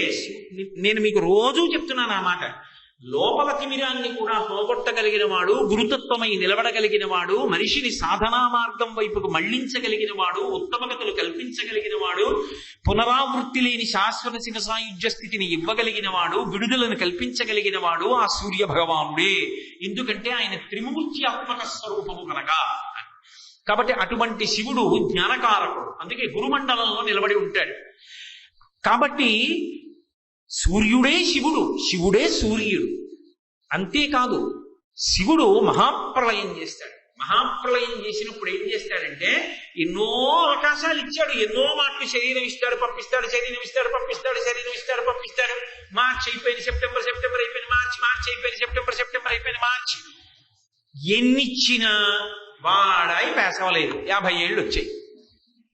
అప్పుడు ఇంకా ప్రభుత్వం ఏం చేస్తుంది? ఒరే నువ్వు పాస్ అయిపోలేదు, మేము చేసేసాను, నీకు మోడరేషన్ ఇచ్చేసాను, 3 మార్కులు వచ్చాయా నీకు, 3 మార్కులుగా పాస్ చేసేస్తున్నాం ఏడాది అందనుకోండి. వాడు పాస్ అయిపోయాడు. వాడు అయిపోయాడా? ప్రభుత్వం చేసేసిందా? ప్రభుత్వం చేసేసి వాడు భగవంతుడిని పొందలేదు, భగవంతుడే వీళ్ళని పొందేస్తాడు. ఉండిపోయిన వాడు పాపం ఎన్నాళ్ళు తిరుగుతారా ఇలాగా? వచ్చిన వాడికి వెళ్ళిపోవాలని ఉండదండి. సంతోషం ఎన్ని సుఖాలు కల్పించాయి. ఎప్పుడు కాకినాడ వెళ్ళిపోదామా మళ్ళీ అనిపిస్తుంది. ఏమి చేస్తాను కాకినాడ వెళ్ళిపోయి? అంటే బ్రహ్మరథం బట్టినా మా ఊరు వెళ్ళిపోదాం, మా ఇంటికి వెళ్ళిపోదాం అని ఉంటుందా ఉండదా? పోనీ ఇంటికి వెళ్ళిపోతే ఆఫీస్కి వెళ్తే ఇంటికి వెళ్ళిపోదాం, ఇంటికి వెళ్తే ఆఫీస్కి. ఏమిటో దిక్కుమాలి అదో సరదా. మళ్ళీ వెళ్ళిపోతూ ఉండాలి, ఉన్న చోటుకి వెళ్ళిపోతూ ఉండాలి. అది ఎక్కడ అలవాటు, ఇక్కడ అలవాటు. జీవుడికి అలవాటు, ఎక్కడి నుంచి వచ్చాడో అక్కడికి వెళ్ళిపోతూ ఉంటాడు, మళ్ళీ వస్తూ ఉంటాడు, మళ్ళీ పోతూ ఉంటాడు, తిరుగుతూ ఉంటాడు. ఎన్నాళ్ళు తిరుగుతావురా? నీ అంతా నువ్వు ఎలాగో మోక్షం పొందవు, ఎన్ని జన్మలు ఇచ్చినా. దీర్ఘకాలిక విశ్రాంతినిచ్చి మళ్లీ సృష్టి వరకు నిన్ను నా దగ్గరే పెట్టేసుకుంటున్నానని జీవులు ఆయన్ని పొందకపోతే ఆయనే జీవుల్ని పొందేస్తాడు. తేలిక ఉదాహరణ, నల్లపూసల కింద పడుంటే మైనపు ముద్ద వచ్చి కింద పడింది అనుకోండి, ఆ మైనపు ముద్ద వాటిని అంటించుకుంది, అవి అంటుకోలేదు మైనపు ముద్దకి. అలా జీవులను తాను పొందేస్తాడు శంకరుడు. కారుణ్యం కాదు మహాప్రళయంలో. ఆ మహాప్రళయమునకు మొదటి గుర్తు ఏమిటంటే ఇక సూర్యుడు ఉదయించాడు. సూర్యోదయ సూర్యాస్తమయాలలో కటిక చీకటి ఏర్పడిపోయి ప్రళయ జలములు పైకి వచ్చేస్తాయి. కాబట్టి మహాప్రళయమునకు సంకేతమైనటువంటి సూర్యోదయ సూర్యాస్తమయాలు ఆగిపోవడం, అసలు ఆ బింబము ప్రకాశాన్ని వదిలిపెట్టేసి పక్కకి వెళ్ళిపోతే ఇక సూర్యుడు లేడు కనుక మహాప్రళయం అయిపోతుంది. కాబట్టి ఇప్పుడు ఆయన ఎవరు? శివుడా కాదా? ఏష బ్రహ్మాచ విష్ణుశ్చ శివ. అందుకని రామ ఎవరు బ్రహ్మ? ఆయనే. ఎవరు విష్ణువు? ఆయనే. ఎవరు శివుడు? ఆయనే. ఇప్పుడు నువ్వు ఆయనకి చేసే నమస్కారం ఎవరికి? వాళ్ళందరికీ. కాబట్టి ఒక్క నమస్కారానికి అనుగ్రహం కలుగుతుంది. చింతాశోక ప్రశమనం. ఏ చింతాశోకము నిన్ను ఆవరించాయో పోతాయి రామా, చెయ్యి నమస్కారము, నిన్ను అనుగ్రహింపబడతావు. కాబట్టి అగస్త్య మహర్షి సాధికారికంగా చెప్తున్నాడు, ఆ ఆదిత్య వైభవాన్ని ప్రస్తావన చేస్తున్నాడు. మయూర కవి ఒక అద్భుతమైనటువంటి భావాన్ని ఆవిష్కరించాడు. అసలు సూర్యబింబంలో బ్రహ్మగారు ఉన్నారు, సూర్యబింబంలో విష్ణు ఉన్నాడు, సూర్యబింబంలో శివుడు ఉన్నాడు అన్నదానికి ఆయన కొన్ని ఆధారాలు చూపించాడు.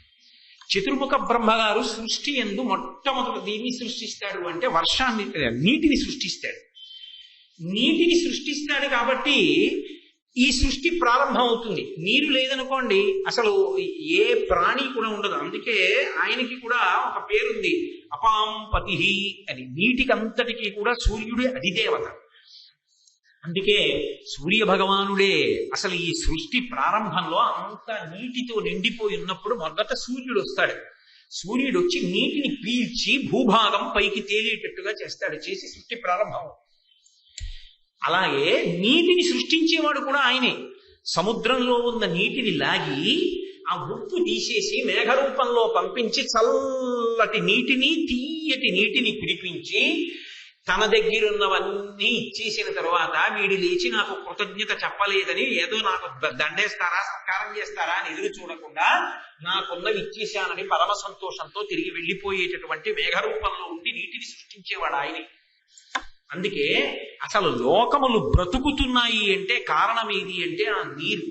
నీరు లేదనుకోండి లోకము కాదు, ధర్మం కూడా ఉండదు. సంజీవనం సమస్తస్య జగత సలిలాత్మిక భవయిత్యుచ్యతే మూర్తిర్భవస్య పరమాత్మనః అంటూ లింగ పురాణం.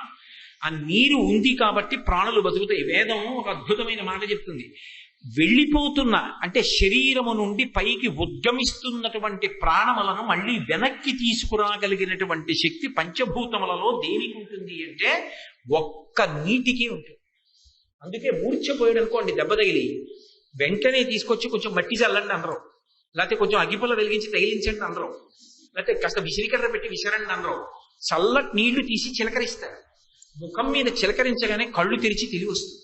అప్పుడు గుర్తుపడుతున్నాడా లేదా, సరిగా బుద్ధి ఉందా లేదా అని, ఏం బాగున్నారా, చాలా రోజులైంది చూసి ఇంతకీ గుర్తుపట్టారా నన్ను అనాలి. అంతేగాని 10 మంది వచ్చాడు గుర్తుపట్టారంటే కంగారు పడతాడు, ఎక్కువ ఎక్కువైపోతుంది. చాలా రోజులైంది మన ఇద్దరం కలిసి గుర్తుపట్టారా అంటే అయ్యో కోటేశ్వరరావు గుర్తుపట్టకపోవడం ఏంటండి అంటే చాలు, ఓ వాడు స్థిమితంగా ఉన్నాడు. అప్పుడు కాసిన మంచినీళ్లు పట్టించి లేవదీస్తారు.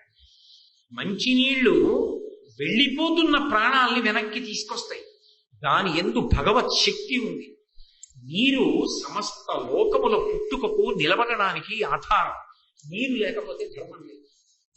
నీరు లేకపోతే స్నానం ఎలా, శౌచమేది, నీరు లేకపోతే అర్ఘ్యప్రదానం ఎలా, అసలు సంధ్యావందనమే లేకపోతే శౌచమేది, శౌచమే లేకపోతే ఇక ప్రవచనం ఏమిటి, దేవాలయం ఏమిటి, పూజ ఏమిటి. సంధ్యాహీన అశుచి, సంధ్యావందనం చేయకపోతే అశౌచం ఉన్నవాడితో సమానం.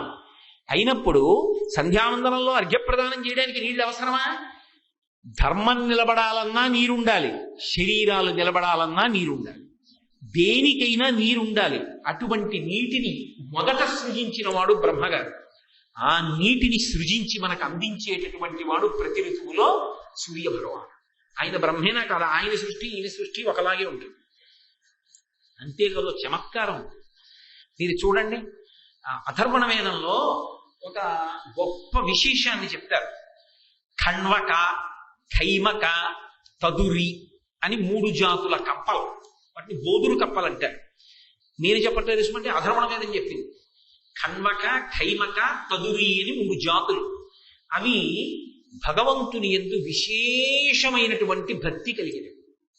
వానలు పడక పడక పడక పడక పడక పడక పడక ఎప్పుడో పెద్ద వాన పడింది. సాధారణంగా కప్ప అరవకుండా కూర్చుంటుంది చీకట్లో. ఎందుకంటే అరిచింది అనుకోండి పావుకి తెలుస్తుంది ఇది ఇక్కడ ఉందని.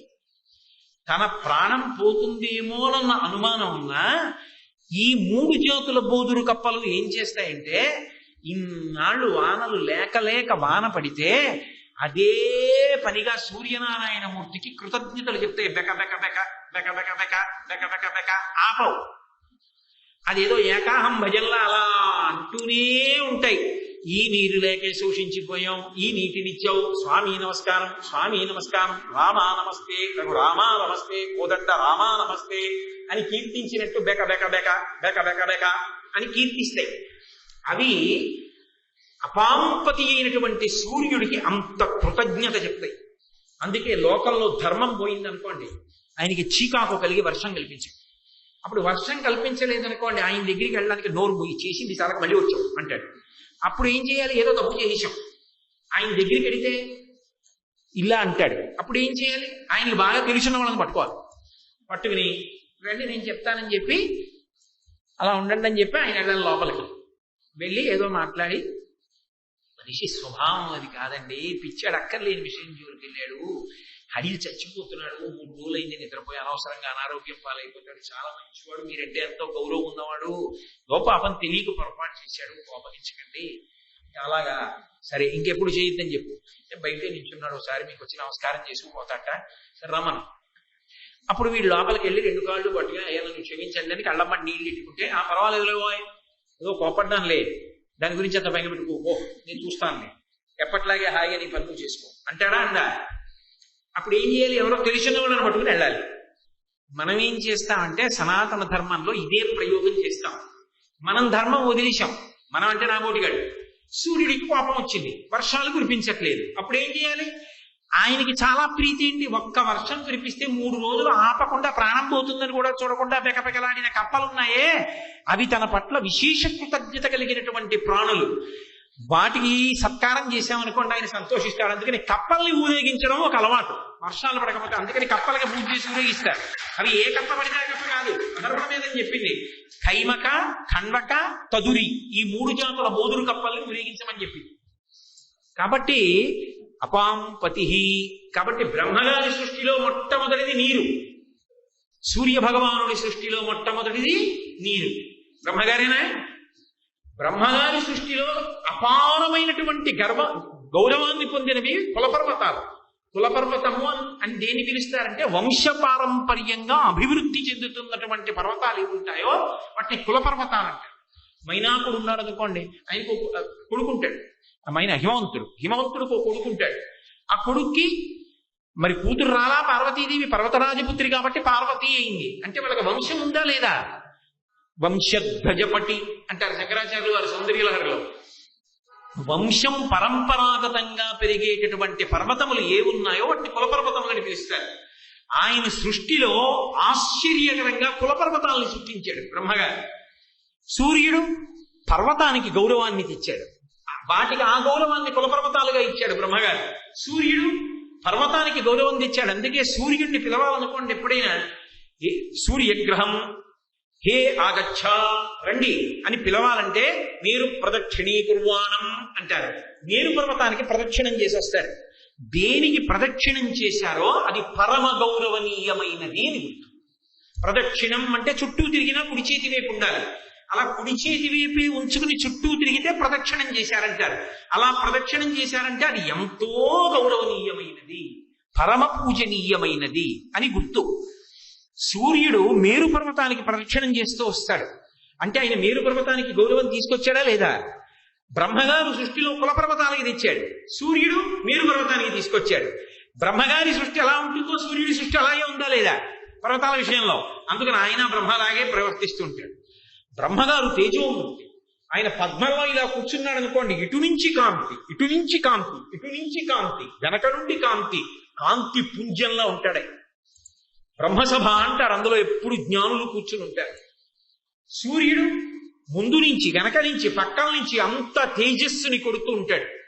ఆయన దగ్గర మహాపురుషులైనటువంటి వారు జ్ఞానాన్ని స్వీకరిస్తూ ఉంటారు, శిష్యులై నిలబడతారు. కాబట్టి బ్రహ్మగారు ఎలా ఉంటున్నాడో సూర్యుడు కూడా అలాగే ఉంటున్నాడా లేదా? ఇది నేను ఇందాక చెప్పిన తత్వాన్ని పక్కన పెట్టండి. బ్రహ్మగారి సృష్టిక్రమం ఎలా ఉంటుందో సూర్య భగవానుడి యొక్క విశేషం కూడా అలాగే ఉంటుంది. అది ఏష బ్రహ్మాచ, ఆయన బ్రహ్మేనా కాదా? ఆయనే బ్రహ్మ. బ్రహ్మాచ విష్ణుశ్చ, ఆయనే విష్ణు. శ్రీ మహావిష్ణువు యందు ఒక చమత్కారం ఉంటుంది. విష్ణుమూర్తి యొక్క మూర్తి అన్నాం అనుకోండి, వెంటనే మనకి సాధారణంగా స్ఫురణకు వచ్చేదేది? ఆయన ఇలా శేషపాన్పు మీద పడుకుంటాడు. వెంటనే పాదాల దగ్గర ఎవరు ఉంటారు? లక్ష్మీదేవి ఉంటారు. లక్ష్మీ మహీతదనురూప నిజానుభావ నీలాది దివ్య మహిషీకర పల్లవానాం ఆరుణ్య సంక్రమణత కిలసాంద్ర రాగౌ శ్రీ వెంకటేశ చరణౌ శరణం ప్రపద్యే. ఆ తల్లి పాద సంవాహనం చేస్తుంటుంది ఎప్పుడు. ఆవిడ యొక్క ఎర్రటి వేళ్ళు స్వామి నల్లటి పాదాలని ఒత్తుతుంటే అసలే ఎర్రటి వేళ్ళేమో అవి ఒత్తుకుని ఆ వేళ్ల మధ్యలోంచి కాంకులు పైకొచ్చి ఆయన పాదముల మీద పడతాయి. నల్లటి పాదముల మీద ఎర్రటి కాంకులు పడుతుంటే లక్ష్మీ మహీతదనురూప నిజానుభావ నీళాది దివ్య మహిషీకర పల్లవానాం ఆరుణ్య సంక్రమణ తక్కిల సాంద్రరాగౌ శ్రీ వెంకటేశ చరణం శరణం ప్రపద్యే. అటువంటి నీ శ్రీపాదములను శరణ వేడుతున్నాం అంటాం. అంటే ఏమంటే ఆయన ఎప్పుడు అలా భార్యని కాళ్ళ కట్టుని కూర్చోబెట్టుకుని ఎప్పుడు కాళ్ళు పట్టించుకుంటుంటాడా? ఆయనకి కాళ్ళు నిప్పే? లేకపోతే ఆయనకి స్త్రీల పట్ల మర్యాద లేదా? భార్యని ఏం పక్కన కూర్చోబెట్టుకోకూడదా? ఎప్పుడు ఎలా మూర్తి గీసినా ఆవిడ ఎలా కాళ్లే పడుతూ కాళ్ళ దగ్గరే ఉండాలా అని అనుకోకండి. ఆయన కాదు కాళ్ళ దగ్గర కూర్చోబెట్టింది, ఆవిడ ఆయనని అనువర్తిస్తుంది. అది కాళ్ళ దగ్గర కూర్చోవడం అంటే భర్త మనసిరిగి ప్రవర్తిస్తుంది. నిత్యానపాయని, ఆయనని విడిచి ఉండదు. శ్రీరమ సీతగాగ నిజ సేవక బృందము వీర వైష్ణవాచార జనంబుగాగ విరజానది గౌతమిగాగ వికుంఠమున్నారయ భద్రశైల శిఖరక్రముగాగ వసించు చేతనోద్ధారకుడైన విష్ణుడవు దాశరథీ కరుణాపయోనిధి. ఆయన ఏ అవతారం తీసుకున్నా అమ్మవారు అవతారం తీసుకుని వెనకాతలే వస్తుంది. ఆయన రాముడిగా వస్తే ఆవిడ సీతమ్మగా వస్తుంది, ఆయన కృష్ణుడిగా వస్తే ఆవిడ రుక్మిణిగా వస్తుంది. అనగా ఆదిలక్ష్మి అయిన రుక్మిణి కృష్ణుని చూచి క్రీడ సల్పుచున్న అనగా ఆదిలక్ష్మి అయిన రుక్మిణితోడ క్రీడ సల్పుచున్న కృష్ణ చూచి పట్టణంబులోని ప్రజలుల్ల సిల్లిరి ప్రీతులకుచు ముక్త భీతులకుచు అంటారు పోతన గారు. ఎప్పుడు ఆయనతో వస్తుంది కాబట్టి నిత్యానపాయని, ఆయనని అనుగమిస్తుంది, అనుసరిస్తుంది. ఆయన గౌరవాన్ని ఎప్పుడూ మనసులో పెట్టుకుంటుంది. మహాపతివ్రత అటువంటి తల్లి కాబట్టి ఆవిడ ఆయన కాళ్ళ దగ్గర కూర్చుంటుంది, ఆయన గుండెల్లో పెట్టుకుంటాడు. అంటే ఎవరు భర్తని అనుసరిస్తుందో ఆమె భర్త గుండెల్లోకి చేరుతుంది సుమా. అందుకే ఈశానాం జగతోస్య వెంకటపతే విష్ణోహ వరాం ప్రేయసీం తద్వక్షస్థల నిత్యవాసరసికాంత క్షాంతి సంవర్ధినీం పద్మాలంకృత పాణిపల్లవ యుగాం పద్మాసనస్తాం శ్రియం వాత్సల్యాది గుణోజ్వలాం భగవతీం వందే జగన్మాతర. అంతేకాదు ఆవిడ మహాపతివ్రత కదా, ఆవిడకు లక్షణం ఉంటుంది. నిద్ర లేస్తే అన్నది నేనేదో లౌకికంగా వాడే మాట. ఆవిడ ప్రతిరోజు ఇలా ప్రారంభం తిన్నగా వెళ్ళి మోకాళ్ళ మీద వంగి ఆ శ్రీ మహావిష్ణువు యొక్క పాదములు తన లలాటమునకు తగిలేటట్టుగా నమస్కరిస్తుంది. ఆవిడ పెట్టుకున్నటువంటి గుండ్రని కస్తూరి బొట్టు స్వామి పాదముల మీద ముద్రగా పడుతుంది. ఎక్కడ దొరుకుతుంది ఆధారం? ఒకప్పుడు బ్రహ్మచారిగా వామనమూర్తిగా వచ్చారు విష్ణువు. వామనమూర్తిగా వస్తే బలిచక్రవర్తి కాళ్ళు కడుగుదామంటే వింధ్యావళి నీళ్లు పోస్తోంది. బలిచక్రవర్తి ఇలా చూశాడు. బలిచక్రవర్తి సంగతేమో గాని పోతన గారికి కనపడి బలిదైచ్యేంద్రకరద్వయీకృత జల ప్రక్షాళన వ్యాప్తి కింజలజాలక్షుడు సాచయోగి సుమన సంప్రభిత శ్రీరమం కలితా నమ్ర రమాలలాట పదవీ కస్తూరికాషాదమున్ నళినామోదము రత్ననూపురము నానావేదమున్ పాదమున్. ఆ వామనమూర్తి ఇలా పాదాన్ని చాపితే ఆ పాదం మీద లక్ష్మీదేవి ఉదయాన్ని వంగి నమస్కరించినప్పుడు ఆవిడ యొక్క లలాటమనందు పెట్టుకున్న కస్తూరి బొట్టు యొక్క ముద్ర కనబడింది. ఆమె అంతటి మహాపతివ్రత. ఆయన పాద సంవాహనం చేస్తుంది. అది విష్ణువు లక్ష్మికి ఉండేటటువంటి అనుబంధం. ఆ తత్వం అలా ఉంటుంది. సూర్యనారాయణమూర్తి విష్ణువు అని ఎలా చెప్పడం? తెల్లవారింది, మొట్టమొదట ఆయన కాళ్ళొత్తుతూ కనపడేది ఎవరు? లక్ష్మి. ఎలా? కిరణం పడగానే పద్మం ఏం చేస్తుంటుంది? విచ్చుకుంటుంది. కిందకి కిరణం అంటే ఏమిటి? కాళ్ళైనా కాదా? పాదాలైనా కాదా? పాదాలు పద్మానికి తగలగానే ఎందుకు విచ్చుకున్నాయి? అమ్మో మా ఆయన వచ్చారు, అయ్యా మా ఇంట్లో మీ పాదం పెట్టండి అంటారు. పాదం పెట్టండి అంటే ఏంటి? అక్కడెక్కడ కూర్చుని ఇక్కడి నుంచి పాదం పెడతాడనే, మీరు రండి మా ఇంటికి అని దాని అర్థం. ఆయన కిరణములు తగిలే, ఆయన పాదములు వచ్చాయి అంటే స్వామి వచ్చారు. ఆవిడ తలుపులు తెరిచి చటుక్కుని ఏం చేస్తుంది? పద్మాలయ లక్ష్మీదేవి. కాబట్టి ఆయన వస్తే ఏమిటి అంటుందా? అసలు లోపల కూర్చున్న లక్ష్మి ఆయన పాద సంవాహనం చేస్తుంది, కాళ్ళు ఒత్తుతుంది. లక్ష్మి చేత పాదములు ఒత్తబడేవాడు ఎవడు? విష్ణువు. పద్మములకు కిరణములు తగలగానే విచ్చుకుంటున్నాయంటే ఆ కిరణము పద్మంలోకి వెళ్ళినప్పుడు ఒత్తుతున్నది ఎవరు? లక్ష్మి. కాబట్టి ఆయన ఎవరు? విష్ణువు. ఏష బ్రహ్మాచ విష్ణుశ్చ. అంతేకాదు శ్రీ మహావిష్ణువుకు లక్షణం ఉంది. ఆయన కన్నా బరువైన వాడు లోకంలో ఎవరైనా ఉంటాడా?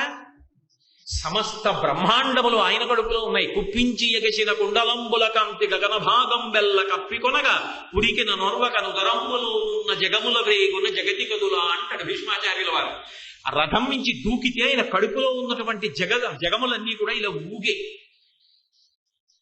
ఆ బాలకృష్ణుడికి దశమస్కంధంలో బాల్యలీలలో ఏది మన్ను తిన్నావుట నోరు తెరు అంటే ఆ నోరు ఇలా తెరిచి చూపించేటప్పటికీ తెల్లబోయిందా లేదా యశోదాదేవి? సమస్త బ్రహ్మాండములు ఆయన కడుపులో కనపడ్డాయి. ఇన్ని బ్రహ్మాండములు కడుపులో ఉన్నటువంటి వాడు ఎంత బరువుగా ఉంటాడు!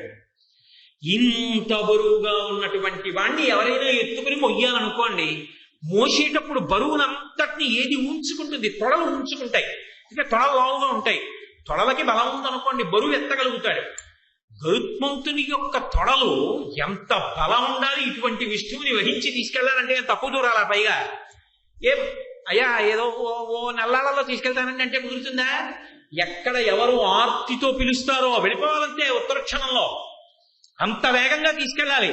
ఊర్నాయిలో మీరు ఎక్కాక ఎక్కడ వెళ్ళగలండి బాబు, ఇంత బరువు పట్టుకునడానికి ఉండదు.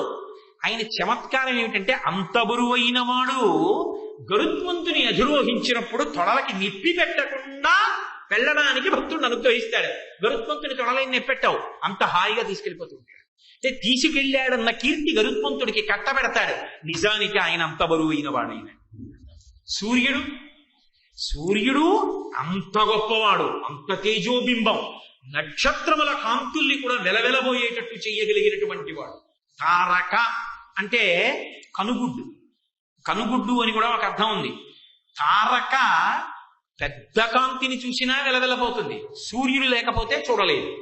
తారకలు వెలవెలబోతాయి ఆయన ప్రకాశిస్తే. నక్షత్రాలు రాత్రి బ్రహ్మాండంగా కనబడతాయి, సూర్యుడు వస్తే మిణుకు మిణుకు మిణుకు మిణుకు అసలు మధ్యాహ్నానికి కనబడతాయి.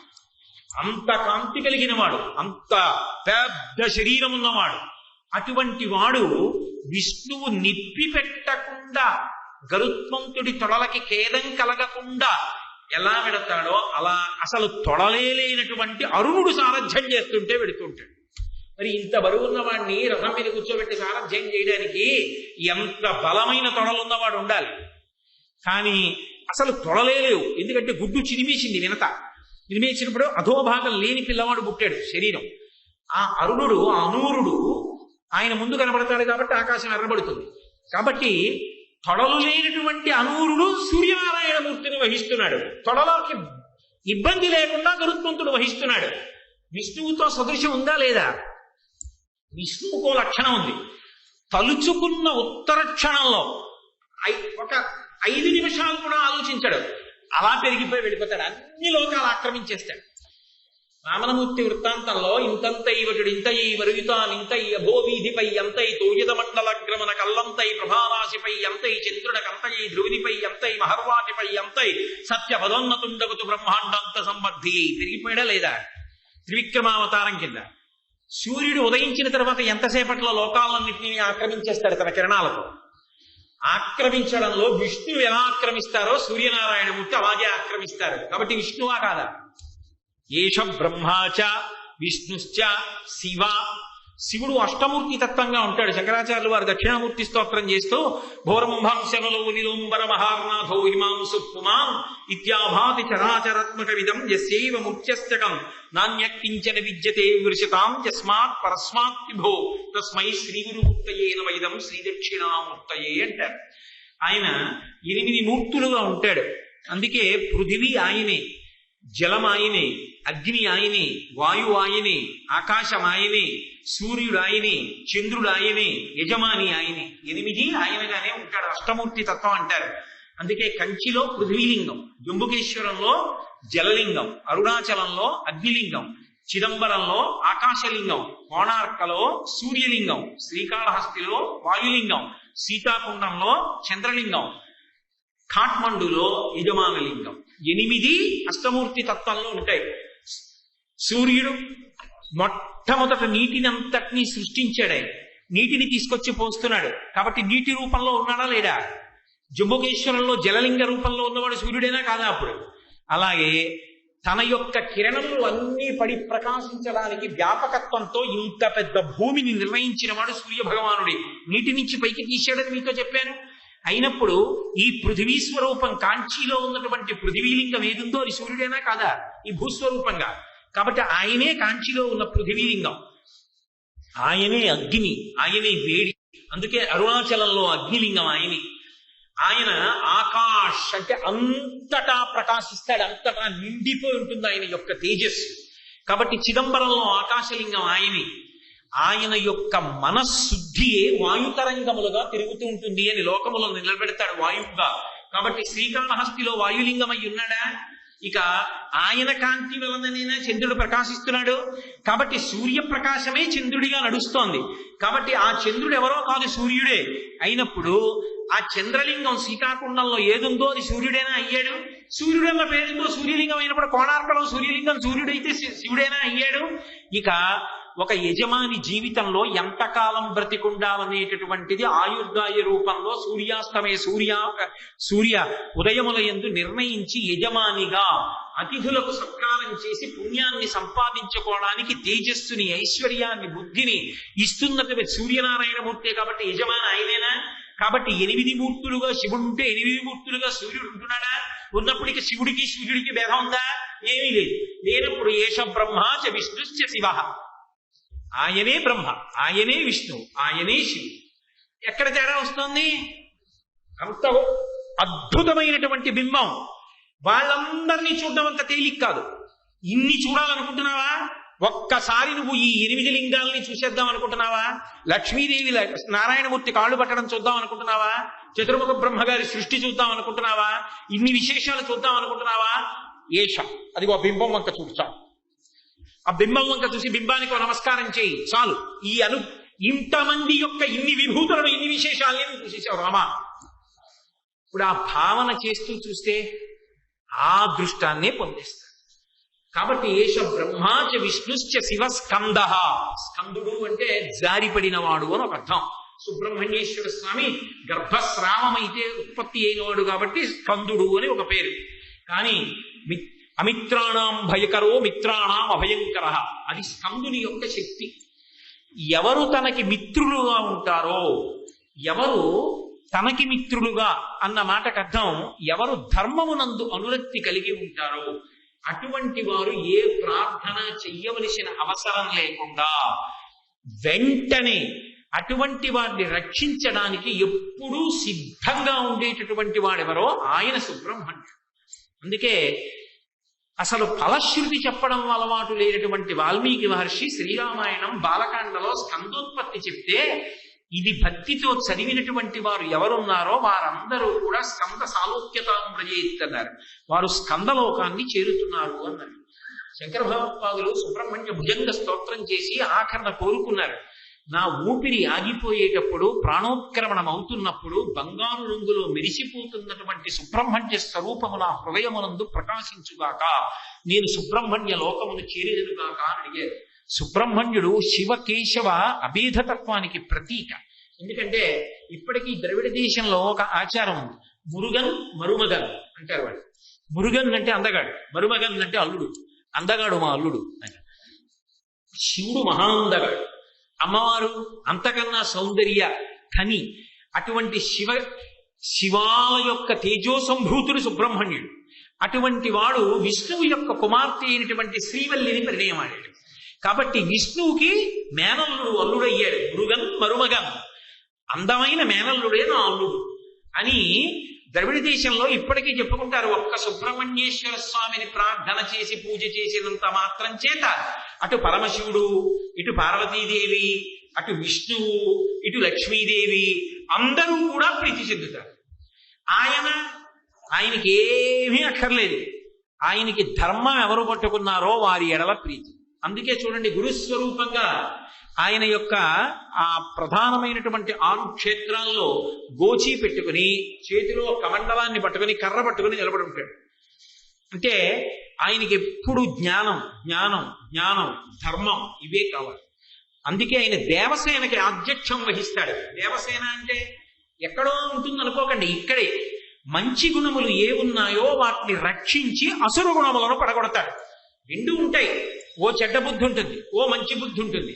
ఆ సుబ్రహ్మణ్యుడు ఏం చేస్తూ ఉంటాడంటే చెడ్డ బుద్ధిని పారద్రోలుతాడు, మంచి బుద్ధిని నిలబెడతాడు. సూర్యోపాసన చేసినటువంటి వారికి చెడు బుద్ధులు పోతాయి, మంచి బుద్ధులు నిలబడతాయి. మంచి బుద్ధులు ఉద్దీపనం అయినటువంటి కారణం చేత ధర్మ మార్గంలో ముందుకి ప్రయాణం చేసి వాళ్ళు పొందవలసినటువంటి స్థితిని పొందుతారు. కాబట్టి ఇప్పుడు సుబ్రహ్మణ్యుడు తత్వతః ఏది చేస్తాడో అదే సూర్యనారాయణమూర్తి కూడా చేస్తున్నాడు. కాబట్టి ఆయనే సుబ్రహ్మణ్యుడు స్కందః. అంతేకాదు ఆయన అమిత్రాణం భయకరో, ధర్మ వ్యతిరేకులైన వారికి పరమ భయంకరమైనటువంటి స్వరూపంతో కనబడతాడు. సుబ్రహ్మణ్యుడు రాక్షస సేన మీదకి యుద్ధానికి కడితే క్రౌంచ పర్వతాన్ని భేదించాడు, తారకాసుర సంహారం చేశాడు. రాక్షసుల యొక్క ప్రాభవాన్ని తగ్గించి దేవతా సైన్యములకు సంతోషాన్ని చేకూర్చాడు. ఆయన ఎలా అయితే రాక్షస సంహారం చేస్తాడో అలాగే అసుర గుణములను, మనలో ఉన్నటువంటి చెడు బుద్ధులను పోగొడతాడు. సూర్యుడిని ఉపాసన చేస్తే, రోజు సూర్యుడికి నమస్కారం చెయ్యడం అలవాటు అయిందనుకోండి, ఆసురీ ప్రవృత్తి పోతుంది. ఎలా పోతుందండి అని అడక్కండి, నేను ఒక్కటి చెప్తాను, మీరు జాగ్రత్తగా వింటే పట్టుకుంటారు. భక్తి అన్న మాటకు అర్థం ఏంటి? వాడు ఉన్నాడు అని నమ్మడమేనా? ముందు వాడు ఉన్నాడు, మీకు నాకు మీరంటే చాలా భక్తి అనుకోండి. మీరంటే మీ అందరూ కూడా ఒక్కరుగా భావన చేసుకోండి. మీరంటే చాలా భక్తి. మీరు నా ఎదురుగుండా కూర్చున్నారు, అలాగా నేను మీ ఎదురుగుండా కూర్చున్నాను. మీరు నా ఎదురుగుండా కూర్చుని ఉండగా ఒకవేళ నాలో ఏదైనా పొరపాటు ఆలోచన వచ్చినా నేను ఒక తప్పుడు పని చేయగలనా? మీ ఎదురుగుండా చేయలేను. అయ్యి బాబోయ్, ఆయన ఉన్నారు, ఆయన ఎదురు మా గురువు గారే కూర్చున్నారు అనుకోండి, ఉదాహరణగా మా గురువు గారు అలా కూర్చున్నారు. నేను ఆయన ఎదురుగుండా ఓ తప్పుడు పని నేను చేయగలనా? చేయలేను. అయ్యి బాబోయ్, గురువుగారు ఉన్నారు, అసలు తప్పుడు ఆలోచన రాదు, గురువుగారు ఉన్నారు. కాబట్టి ఆలోచనలు పొందిగ్గా ఉంటాయి. వాడు ఉన్నాడు అన్నది నమ్మితే, అది లోపల నిజంగా సత్యంగా నిలబడితే అది భక్తి. పొద్దున్న స్నానం చేసి తువ్వాలు కట్టుకోవడానికి, తువ్వాలు కట్టుకుని అగరత్తు తిప్పడానికి అయితే నేను దాని జోలికి రాలేదు. వాడు ఉన్నాడని నమ్మగలిగితే అది భక్తి. ఏష, ఇవన్నీ వాడిలో ఉన్నాయి. వాడు ఎప్పుడున్నాడు? ఎప్పుడూ ఉన్నాడు, పగలు ఉన్నాడు, రాత్రి చంద్రబింబంగా ఉన్నాడు. వాడు చూడండి ఎప్పుడైనా ఉందా?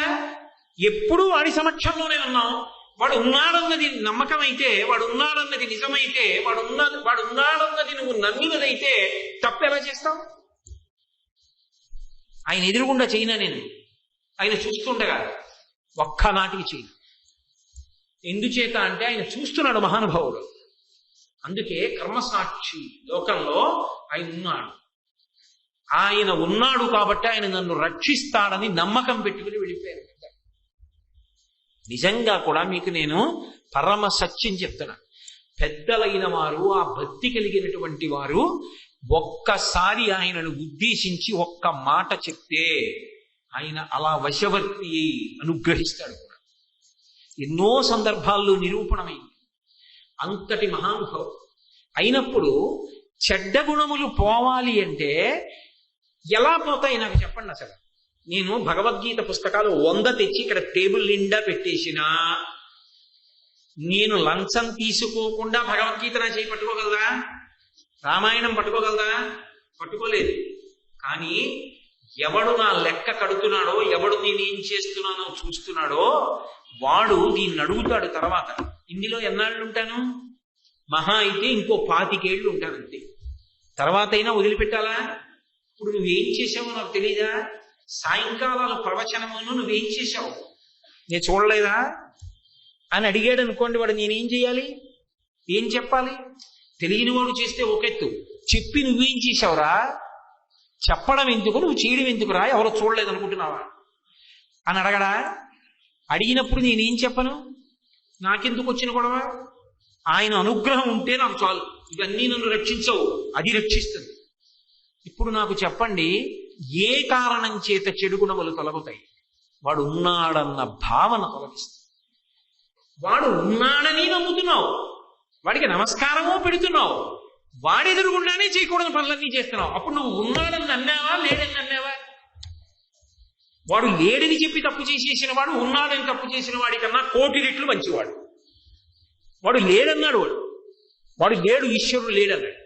వాడు ఈశ్వరుడు లేడంటున్నాడు, లేడన్నాడు కాబట్టి తప్పు చేశాడు అనుకోండి, కనీసం ఆయనలో చిత్తశుద్ధి ఉంది. ఏమిటంటే లేడన్నాడు, లేడనే నమ్మి బతుకుతున్నాడు.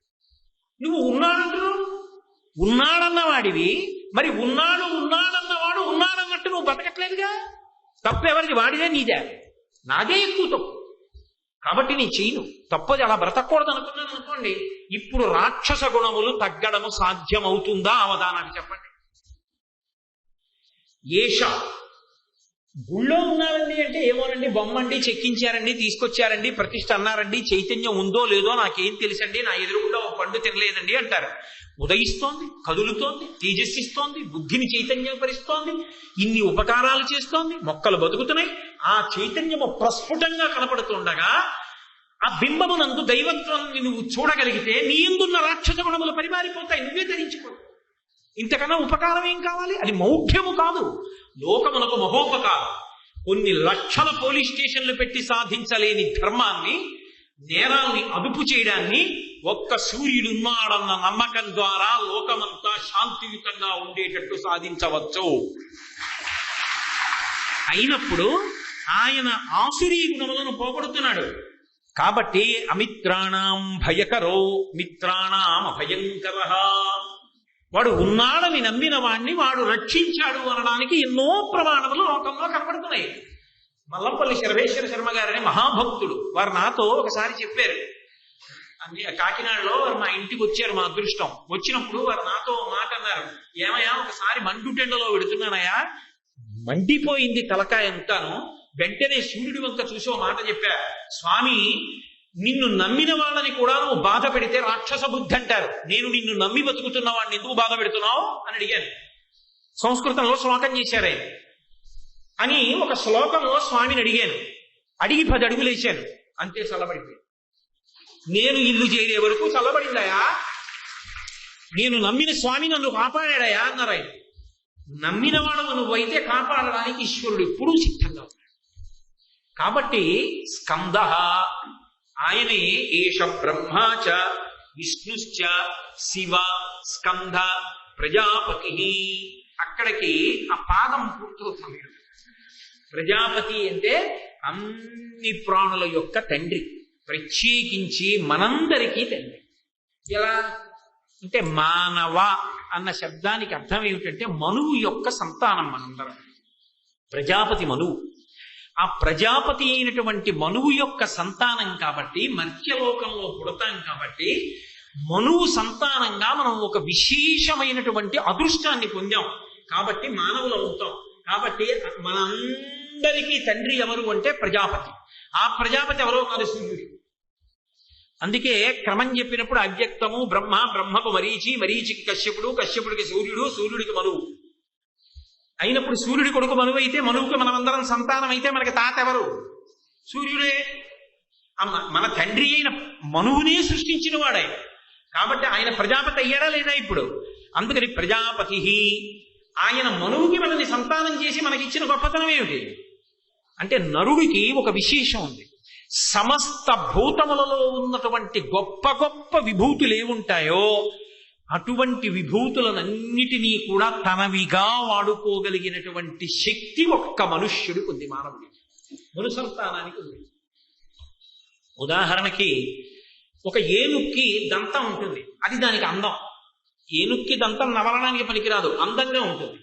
కానీ మనుష్యుడు ఏం చేస్తాడు? ఆ ఏనుగుని పట్టి దంతం కోసి తీసుకొచ్చి బొమ్మ చేసి ఇంట్లో పెట్టుకుంటాడు. ఏనుగు దంతాన్ని వీడు వాడుకుంటున్నాడు. ఒక గాడిద బరువు మోస్తుంది, వీడు ఉతుక్కున్న బట్టలన్నీ తీసుకెళ్లి గాడిద మీద వేసి బరువు మోయించుకుంటాడు. గుర్రం డెక్క చీలి ఉండదు కాబట్టి వేగంగా పర్వతాలు కూడా ఎక్కుతుంది. దాని వీపు మీద ఎక్కి కూర్చుని పర్వతాలు ఎక్కుతున్నాడు. నీటిలో చాపే ఈదగలదు, వీడు పడవెక్కి నీటిలో వెళ్ళిపోతున్నాడు. పక్షి మాత్రమే ఆకాశంలో ఎగరగలదు, వీడు విమానం ఎక్కి ఆకాశంలో ఎగిరిపోతున్నాడు. ఒక నెమలి పింఛం విప్పి ఆడుతుంది, ఆ నెమలిని తీసుకొచ్చి ఇంట్లో పెట్టుకుని, అంటే ఇప్పుడు అలా పట్టుకొచ్చి పెట్టుకోకూడదు, పోనీ అడవిలో నెమలి పింఛం విప్పి ఆడుతుండగా వీడు వెళ్ళి చూసి ఆనందించి అవసరమైతే 4 నెమలీకలు తెచ్చి ఇంట్లో పెట్టుకుంటున్నాడు. అసలు ఒక ఆవు ఉంది, ఆవు పాలు పట్టుకెళ్లి శివలింగానికో విష్ణు భగవానుడికో అభిషేకం చేసి ఉన్నత లోకాలు పుణ్యాన్ని పొందుతున్నాడు. ఆ ఆవు పాలు తాగి బలం పొందుతున్నాడు. లోకంలో ఏ ప్రాణి యందు ఏ దివ్యమైన విభూతి ఉన్నా అది తన ఉద్ధరణ కొరకు వాడుకుంటున్నాడు.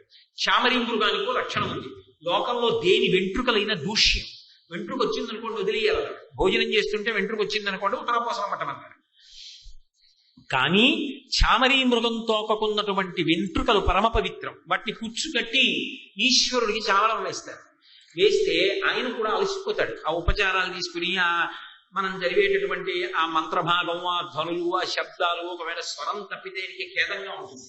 వీటన్నిటి వల్ల ఆయన కొంచెం ఇబ్బంది పెడతాడు. అగరత్తు ఒకటి వెలిగించేవాడు ఎవరు ఉంటాడు? కట్టా కట్టా వెలిగించి అక్కడ పెడతారు. ఆయనకి ఎంత ఖేదంగా ఉంటుంది. వెలిగించి వీడు వచ్చేస్తాడు. ఆయన ఆ పొగలో కూర్చోవద్దు.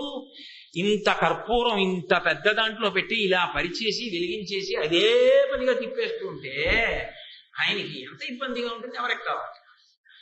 అయినప్పుడు ఆయనకి ఆ ఇబ్బంది తీరడానికి ఏం చేస్తారంటే ఆఖరణ చామరం వేస్తారు. ఆ చామరం వేస్తే ఆయన సంతోషం.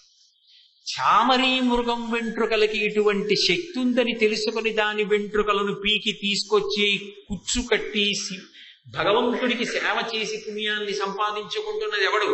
మనుష్యుడేనా? అయినప్పుడు మనువు యొక్క సంతానంగా మనం ఇంత గొప్ప శక్తిని ఒకదాన్ని పొందున్నామా లేదా? దీనికి కారణం మనం మనువు సంతానం అవడం. అటువంటి ప్రజాపతి ఎవరు? మనకి ఈ శక్తిని ఇచ్చినవాడు ఆయనే. కాబట్టి ఈశ్వర నీకు నమస్కారం. ప్రజాపతి, అక్కడికి ఆ పాదం పూర్తయింది. ఏష బ్రహ్మాచ విష్ణుశ్చ శివ స్కంద ప్రజాపతి. కాబట్టి ఆదిత్య హృదయం అయిపోయింది అనుకోండి. అయితే పరమభక్తితో గురువు గారు చెప్తున్నారనేటటువంటి బుద్ధితో యుద్ధ భూమిలో విన్నాడు రామచంద్రమూర్తిని కాదు. రాముడు యుద్ధ భూమిలో ఉండగా గురువు గారు చెప్తున్నప్పుడు పరాకుగా వినలేదు. పూజయత్వైవమేకాగ్రో దేవదేవం జగత్పతిం, ఏకాగ్ర బుద్ధితో విన్నాడు. ఒక్కసారి విన్నాడు, గ్రహించాడు. ఒక్కసారి విన్నాడు, గ్రహించాడన్న మాటకు అర్థం ఏమిటంటే ఆయన అంత యుద్ధ భూమిలో ఉన్న గురువు గారు చెప్తున్నప్పుడు మాత్రం అబ్బా ఇప్పుడు వచ్చి చెప్తున్నారని పరాకు బుద్ధితో వినలేదు. వినకుండా ఎంతో భక్తితో ఎంతో ప్రపత్తితో విన్నాడు. దాన్ని విని త్రిరాచమ్య శుచిర్భూత్వాధనురాదాయ వీర్యవాన్ ఆచమనం చేశాడు. ఆచమనం ఎందుకు చేయాలి అంటే శౌచమును పొందాలి. ఏదైనా ఒక గొప్ప విషయాన్ని చెయ్యాలి అంటే ఆచమనం చెయ్యాలి. ఆచమనం చేస్తే స్నానం చేయడంతో సమానం. అన్ని వేళలా స్నానం చేయడానికి అవకాశం ఉండదు. అలా అవకాశం లేకపోతే విభూతి చల్లుకుంటారు, అంటే గోవిందనామని చెప్తారు. అథవా ఓ మంచి పని చేస్తున్నారు అనుకోండి, మొదటి నుంచి అక్కర్లేకపోతే ఓసారి ఆచమనం చేసి మొదలు పెట్టారు. ఆచమనం చేస్తే శౌచం కలుగుతుంది. బాహ్య అభ్యంతర శౌచం. నిజానికి స్నానం చేసి ఆచమనం చేయాలి. స్నానం చేయడానికి అవకాశం లేకపోతే ఆచమనం ఒకటి చేస్తే చాలు, అప్పుడు బాహ్యాభ్యంతర శౌచం కలుగుతుంది. రాముడు ధర్మవేత్త, మహానుభావుడు. యజుర్వేద వినీతశ్చావేద విద్విస్సుపూజిత ధనుర్వేదే చ వేదేషు వేదాంగేషు చ నిష్ఠితః అంటారు హనుమ. యజ్ అంటే ఆరాధన. ఆయనకి బాగా తెలుసు వేదం. అందుకే ఆయన వెంటనే 3 మాటలు ఆచమనం చేశాడు. ఎన్ని మాటలు చదివాడు అంటే ఇది చదివినప్పుడు మాత్రం 3 మాటలు చదివాడు. అంటే దాని అర్థం ఏమిటి?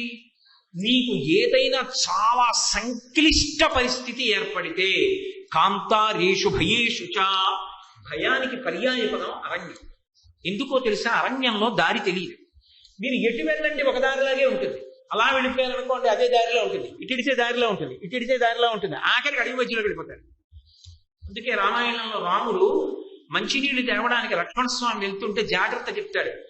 మన దగ్గర ఉన్న పంచెల్లో పాతవైపోయినవి కొన్ని తీసి ముక్కలు చేసి నువ్వు వెళ్లే ముందు చెట్ల మీద ఒక్కొక్క చెట్టు ఎక్కి మధ్య మధ్యలో చెట్టు మీద ఆ బట్ట పీలికలు కట్టుకుంటూ వెళ్ళంటే, దారి మర్చిపోయారనుకోండి అప్పుడు ఏదో పెద్ద చెట్టు ఎక్కి చూస్తారు, ఈ గుడ్డ పీలికలు ఆ జెండాల్లో ఎటెగురుతున్నాయో అటు వచ్చానని చెప్పి మళ్ళీ అటు నుంచి కుటీరం దగ్గరికి వచ్చేస్తారు. లేకపోతే రాముడో వైపు లక్ష్మణుడో వైపు వెళ్ళిపోరు. అరణ్యం దారి తప్పిపోతారు. దారి తప్పిపోవడం అంటే భయమే. అది కాంతారేషు అన్న మాటకి అర్థం ఏంటంటే దారి తప్పి నువ్వు భయానికి లోనైపోతే, మళ్ళీ నిర్ధారిస్తున్నారు భయేషుచా, నువ్వు ఎప్పుడైనా అంత భయానికి లోనైపోతే నీకు వెంటనే పరబ్రహ్మము యొక్క అనుగ్రహము కలగాలంటే 3 మాటలు చెప్పచ్చు. ఒకవేళ అలా కాదు, రోజు నేను ఆయనకి కృతజ్ఞతను ఆవిష్కరిస్తాను అని అనుకుంటున్నావా? అలా అనుకుంటే ఒక్కసారి నువ్వు కీర్తయన్ పురుషక్కశ్చిన్నావసీదతి రాఘవ. కీర్తయన్ అన్న మాటకు అర్థం ఏమిటంటే నీ మనసు నిలబడాలి. అందుకు దాని విశేషాలు వినడం. దాని విశేషం వినడం ఎందుకంటే ఇవన్నీ విన్న తర్వాత మీకు రేపు తెల్లవారింది అనుకోండి, ఒరే ఆయన చెప్పాడు రా, మేరు పర్వతానికి ప్రదక్షిణం చేసి వస్తాట, కులపర్వతాలకి బ్రహ్మగారు గౌరవం ఇచ్చాట, ఈయన బ్రహ్మలాగే మేరు పర్వతానికి ప్రదక్షిణం చేసి వస్తున్నాడు, ఆయన కాళ్ళు లక్ష్మీదేవి పడుతుంది, ఇప్పుడు పద్మాల్లోకి కిరణాలు ఎడితే లక్ష్మి ఆయన కాళ్ళు పడుతుంది, ఆయనే బ్రహ్మ, ఆయనే విష్ణువు, ఆయనే శివుడు, మంగళప్రదుడు, ఆయన వలననే లోకాలు పుడుతున్నాయి, అబ్బా ఏవి బింబం అని దాని వంక చూస్తూ తాదాత్మ్యతతో మీరు చదువుతున్నారు అనుకోండి. అలా ఆదిత్య హృదయం అంతా చదువుతున్నప్పుడు ఒక్కొక్క నామము యొక్క వైశిష్ట్యము చేత లోపల మనసు పరవశించి పొంగులు వారుతుండగా సూర్యబింబం వంక ఒక్కసారైనా చదివినవాడు ఎవరున్నాడో వాడికి ఆ సూర్య భగవానుడి యొక్క పరిపూర్ణమైన కటాక్షము లభిస్తోంది. కాబట్టి మనసు అక్కడ ఉంచి చదువు, యాంత్రికంగా చదవవద్దు. యాంత్రికంగా చదివినా కొంత ఫలితమే, కానీ మనసుని చేర్చడానికి మార్గం బింబం నీకు ఎదురుగుండానే ఉంది. రోజు ప్రాతకాలంలో నిలబడక్కర్లేదు, ఎందుకంటే అన్ని వేళలా బాలార్క ప్రేత ధూమశ్చ అని బాలబింబం ముందు రోజు నిలబడకూడదు, ఆరోగ్యకారకం కాదు. కానీ ఒకసారి చూడు, ఇక్కడ భావన చేస్తూ చక్కగా నువ్వు ఈ ఆదిత్య హృదయాన్ని చదివావా, అది ఉత్తర క్షణంలో నిన్ను కాపాడుతుంది. అందులో ఇక అపనమ్మకం పెట్టుకో, ఇంకా అందులో అపనమ్మకం ప్రశ్న లేనే లేదు, కాపాడి తీరుతుంది. కాబట్టి ఇప్పుడు ఇది విన్నాడు ఆయన, పరమ సంతోషం పొందాడు. ఏతత్రిగుణితం జప్వా యుద్ధేషు విజీష్యసి. ఎప్పుడైతే 3 మాటలు చదివాడో అప్పటి వరకు ఏమనుకున్నాడు, అమ్మ బాబోయ్ రావణాసురుడు మళ్ళీ వచ్చేసాడు, మళ్ళీ రథంలో కూర్చున్నాడు, ఎప్పటికి యుద్ధం అవుతుంది, అసలు ఏ అస్త్రం వేస్తే ఆ అస్త్రాన్ని నిగ్రహిస్తున్నాడు, ఇలా ఎంతకాలం యుద్ధం చెయ్యాలి, ఎప్పటికి సంహరింపబడతాడు అని చింతకి లోనైనటువంటి రామచంద్రమూర్తి పరమ సంతోషాన్ని పొందాడు. ఇక్కడ 2 విషయాలు మీరు గమనించాలి. ఒకటి, రాముడు పరమ ధార్మికుడైనటువంటి నరుడు కనుక, గురువు మీద అంత భక్తి ఉన్నవాడు కనుక గురువు ఒకసారి చెప్తే పట్టేసుకున్నాడు. ఆయన యోగ్యత అటువంటిది, ఆయన గొప్పతనం అటువంటిది. వెంటనే చింత వదిలిపెట్టాడు, వదిలిపెట్టి 3 మాటలు చదివాడు, అంతే అయిపోయాడు, రావణాసురుడు చచ్చిపోయాడు. అంటే ఇప్పుడు ధైర్యం వచ్చేసింది. ఎప్పుడైతే మనలోకి మొట్టమొదట విశ్వాసం వచ్చిందో, నో ఐఎమ్ కాన్ఫిడెంట్ అంటారు చూడండి, ఎస్ ఐఎమ్ రెడీ అంటారు, ఆ కాన్ఫిడెన్స్, ఆ విశ్వాసం వచ్చిందో, ఎస్ జగత్తు నీ ముందు మోకరి, నువ్వే ఉణుకుతూ గజగజలాడుతూ తడబడుతుంటే జగత్తు ముందు నువ్వు మోకరి. ఎప్పుడైతే నువ్వు నిలబడి తలెత్తగలిగావో, ఏ శక్తిని ఎందు ప్రవేశించి నీకు ఆ అతిశయాన్ని, ఆ సంతోషాన్ని, ఆ విశ్వాసాన్ని, ఆ చింతారహిత స్థితిని కల్పించిందో అప్పుడు రాముడు యుద్ధానికి సిద్ధపడి వెంటనే ఆయన పరమ సంతోషంగా యుద్ధానికి సిద్ధంగా ఉన్నాడు. అగస్త్య మహర్షి ఏం చేశారు, ఆయన వెంటనే ఎలా వచ్చాడో అలాగే ఏవముక్త్వా తదాగస్త్యో జగామచ యథాగతం ఎలా వచ్చాడో అలా జగామచ వెళ్ళిపోయాడు. అంటే వచ్చినప్పుడు ఉపకారం కోసం వచ్చాడు, వెళ్ళిపోతున్నప్పుడు అయిపోయింది ఉపకారం, వెళ్ళిపోయాడు. మరి ఉండడు. నేను ఇది చెప్పాను అంటే ఆ పని అయిపోయినట్టే, ఇక అడ్డు లేదు. ఆ విశ్వాసం చెప్పేవాడికే, లేకపోతే ఇక వినేవాడికి ఎక్కడి నుంచి వస్తుంది. ఇంకా రావణాసురుడు చచ్చిపోవడం చూడడం ఏమిటి, ఎప్పుడో ఆదిత్య హృదయం ఇచ్చానో అప్పుడే వాడు చచ్చిపోయాడు, వెళ్ళిపోయాడు అంతే. మిగిలిన వాళ్ళు ఉన్నారు చూడడానికి, ఆయన లేడు. అంటే అది గురువు యొక్క విశ్వాసం, అది శిష్యుడి యొక్క మర్యాద, గౌరవం, వినయం. ఇప్పుడు పుచ్చుకుని ఆదిత్య హృదయాన్ని 3 మాటలు చదివి బయటికి వచ్చి నిలబడి ఇలా చూశాడు, సూర్యబింబం అంతా ఠక్కున కనబడ్డాడు స్వామి. ఏష అక్కడేగా ఉంటాడు, కనబడి అధర వివరదర్ నిరీక్షరామం ముదితమనాహ ప్రహృష్యమాన విశిచరపతి సంశయం విదిత్వా సురగణ మధ్యగతో వచస్వరేతి. సురగణ మధ్యగతో, దేవతల మధ్యలో ఆయన ప్రకాశిస్తున్నటువంటి సూర్యుడు ఇది ఈ రకంగా వచస్వ అన్నాడు. ఏమని అంటే త్వరపడు, తొందరపడు అన్నాడు. అంటే ఇక ఆలస్యం అక్కర్లేదు, లే రథం ఎక్కువ పడిపోయాడు. ఎక్కువ మాట్లాడాలి ఏంటండి, త్వరపడు అన్నాడు. అయిపోయిందంతే, ప్రయోజనాన్ని సాధించేసి అంతే. రాముడు పరమ సంతోషాన్ని పొందాడు, రథం ఎక్కాడు. చెప్పాలా ఏమైందో, రావణ సంహారం అయిపోయింది. లోకములన్నీ శాంతి పొందాయి. ఆయనకి యుద్ధరంగంలో ఉపదేశం చేశాడు. మనం యుద్ధరంగంలోనే ఉన్నాం. ఎందుకని? రాక్షస శక్తులు దైవీ శక్తుల మధ్య నలుగుతున్నాం, సమాజంలో పాపపుణ్యముల మధ్య నలుగుతున్నాం, ధర్మాధర్మముల మధ్య నలుగుతున్నాం. ఇంత నలుగుడులో ఇవాళ ఓ సంతోషం వస్తే తెల్లవారేటప్పటికి మళ్ళీ ఓ దాని గురించి ఉద్వేగం వస్తోంది.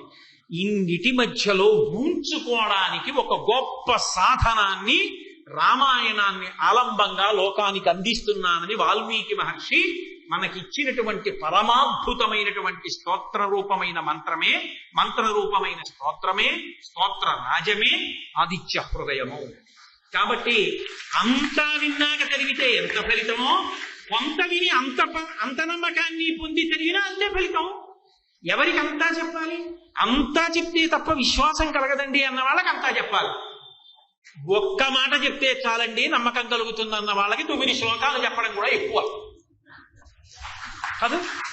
కాబట్టి శిష్యుడు ఆ స్థాయిని పొందాడు అన్న తర్వాత, విన్న వాళ్ళకి ఆ నమ్మకం ఉంది అన్న తర్వాత ఇంకా చెప్పవలసిన అవసరమే ఉంది. కాబట్టి వాటితో ప్రవచనం అయిపోయింది. కాబట్టి ఇప్పుడు మనం చేయవలసింది ఏమిటి? ఏష బింబం రోజు కనబడుతూనే ఉంది. చక్కగా మనం పరమ సంతోషంగా ప్రతిరోజు ఆ సూర్యనారాయణమూర్తిని ఆరాధన చెయ్యడమే. గుంటూరు పట్టణంలో ఆదిత్య హృదయం చెప్పుకున్నందుకు జరిగేటటువంటి మరొక అద్భుతమైనటువంటి ఫలితమేమి అంటే, ఏ మహానుభావుడు కలియుగంలో వెంకటనాథుడన్న పేరుతో విరాజమానుడై సమస్తమైనటువంటి జనులను కూడా ఆదరిస్తున్నాడో, ఆపద్బాంధవుడై ఆ ఆపద ముక్కుల వాడై పిలిస్తే పలికేటటువంటి కొంగు బంగారమై కాపాడుతున్నాడో, ఏ స్వామి దర్శనానికి రాత్రనక పగలనక అలా గంటల తరపడి వేచి ఉండి లిప్త కాలం ఆయన్ని చూసినంత మాత్రాన పారవస్యంతో ఆనంద భాష్పాలు కారుస్తూ ఇంటికి వస్తామో, పుట్టిన పసిబిడ్డల్ని చలికాలం అని చూడకుండా పొత్తిళ్లల్లో పెట్టుకుని తలనీలాలు ఇప్పించి నిత్తి మీద పెట్టుకుని వాళ్ళని కూడా దర్శనానికి తీసుకొచ్చి ఆ గుండుకి చందనం రాసి ఇంటికి తెచ్చి ఒక్క లడ్డు దొరికితే అందులో అటుకులు కలుపుకొని 10 మందికి పెట్టి తిని సంతోషపడిపోతామో, అటువంటి పరదైవమైనటువంటి సాక్షాత్ వెంకటేశ్వర ప్రభువు ఈ నెల 10వ తారీఖు నుంచి గుంటూరు పట్టణంలో ఉండేటటువంటి, గుంటూరు పట్టణం సమీపంలో ఉండేటటువంటి ఉత్సాహం ఉంటే ఎక్కడున్న వాళ్ళ చేతనైనా సరే ఇక్కడ సేవలు అందుకోవడం కోసమని తానే బయలుదేరి వస్తున్నాడు. ఎంత అదృష్టం! సుప్రభాత సేవ నుంచి ఏకాంత సేవ వరకు ప్రతిరోజు జరిగేటటువంటి వారాంతపు సేవలన్నిటినీ కూడా చూడడానికి అవకాశం ఉంటుంది. అదేం మామూలు మాట కాదు. అందులో కొన్ని సేవలు పరమాద్భుతాలు. కొంతమంది జీవితాల్లో అయితే తీరని కోర్కెలు. నేను ఒకసారి డైలీ ఈవోలో అనుకుంటాను, విన్నాను. నాకు 80 సంవత్సరాలు వచ్చాయి, పూరాభిషేకం టికెట్ నాకు ఎప్పుడు దొరకలేదు, నేను అభిషేకం చూడలేదు. ఇప్పుడు అభిషేకం టికెట్ కావాలి అంటే చాలా కాలం ఎదురు చూడాలంటున్నారు. అంటే ఈ జన్మలో నేను వెంకటేశ్వరుడి అభిషేకం చూసే అదృష్టాన్ని పొందలేనా అని పాపం ఒక వృద్ధుడు ఆర్తితో అడిగాడు. బహుశః ఇన్ని కోట్ల మంది భక్తుల యొక్క ఆర్తిని, వయస్సుల్ని, ఆర్థిక కారణాల్ని ఇన్నింటిని దృష్టిలో పెట్టుకుని తిరుమల తిరుపతి దేవస్థానముల వారు చేస్తున్నటువంటి మహోత్కృష్టమైనటువంటి ఉపకారం. అందున గురువారం నాటి సాయంకాలం స్వామివారి యొక్క దర్శనం చెయ్యాలని వెంపర్లాడతారు. ఎందుకో తెలుసా? ఆనాడు ఉండేటటువంటి మూర్తి యొక్క ఆ దివ్యమంగళత్వం, దాని యొక్క సౌందర్యాన్ని వర్ణించడానికి 1000 తలలు ఉన్నటువంటి ఆదిశేషుడికి కూడా సాధ్యం కాదు. సళ్ళింపని చేస్తారు. గురువారం నాడు ఆయన యొక్క ఊర్ధ్వపుండ్రాల్ని తగ్గించేస్తారు. తగ్గించేసి సన్నటి నామం పెట్టుకుంటాడు. ప్రతిరోజు కట్టుకునేటటువంటి పట్టు పంచె వదిలిపెట్టేస్తాడు. పూలతోటి పంచె కట్టుకుంటాడు. ఆ పూలతో పంచె కట్టుకుని ఆయన విరాజమానుడై ఉంటే, విశాఖపట్నంలో గురువారం నాటి సాయంకాలం ఆయన ఇటువంటి అద్భుతమైన దర్శనమిస్తున్నప్పుడు ఎక్కడి నుంచో చిన్న చిన్న తుమ్మెదలు బోల్డన్ని వచ్చి ఆయన ఒళ్ళంతా పట్టుకుని చుట్టూ మూగుతుంటే మధురిపు అన్నట్టు, అబ్బా ఎంత అందంగా ఉన్నావయ్యా స్వామి అనిపించింది. ఆ పూల కోసం ఎన్ని తేనెటీగలో ఎక్కడి నుంచో వచ్చేసి అన్ని ఝంకారం చేస్తూ తిరుగుతూ ఆ దివ్యమంగళ విగ్రహం. అందున శుక్రవారం నాడు తెల్లవారుజామున పూరాభిషేకం జరిగేటప్పుడు ఉంటుంది ఉత్సాహం. మహానుభావుడికి ఆ బట్ట తీసేసి ఒక చిన్న లంగోటా కడతారు. లంగోటా కట్టి ఆయన యొక్క దివ్యమంగళ విగ్రహం ఆపాదమస్తకం చూడడానికి అవకాశం కల్పిస్తారు. ఒంటి మీద ఏ ఆభరణాలు ఉండవు. భగవద్ రామానుజులు అలంకరించినటువంటి ఆ లక్ష్మి ఆ కంటె ఏది ఉంటుందో అది మెడలో వేసుకుని ఉంటాడు. దానికి కూడా తర్వాత పసుపు నీళ్లతో అభిషేకం చేస్తారు.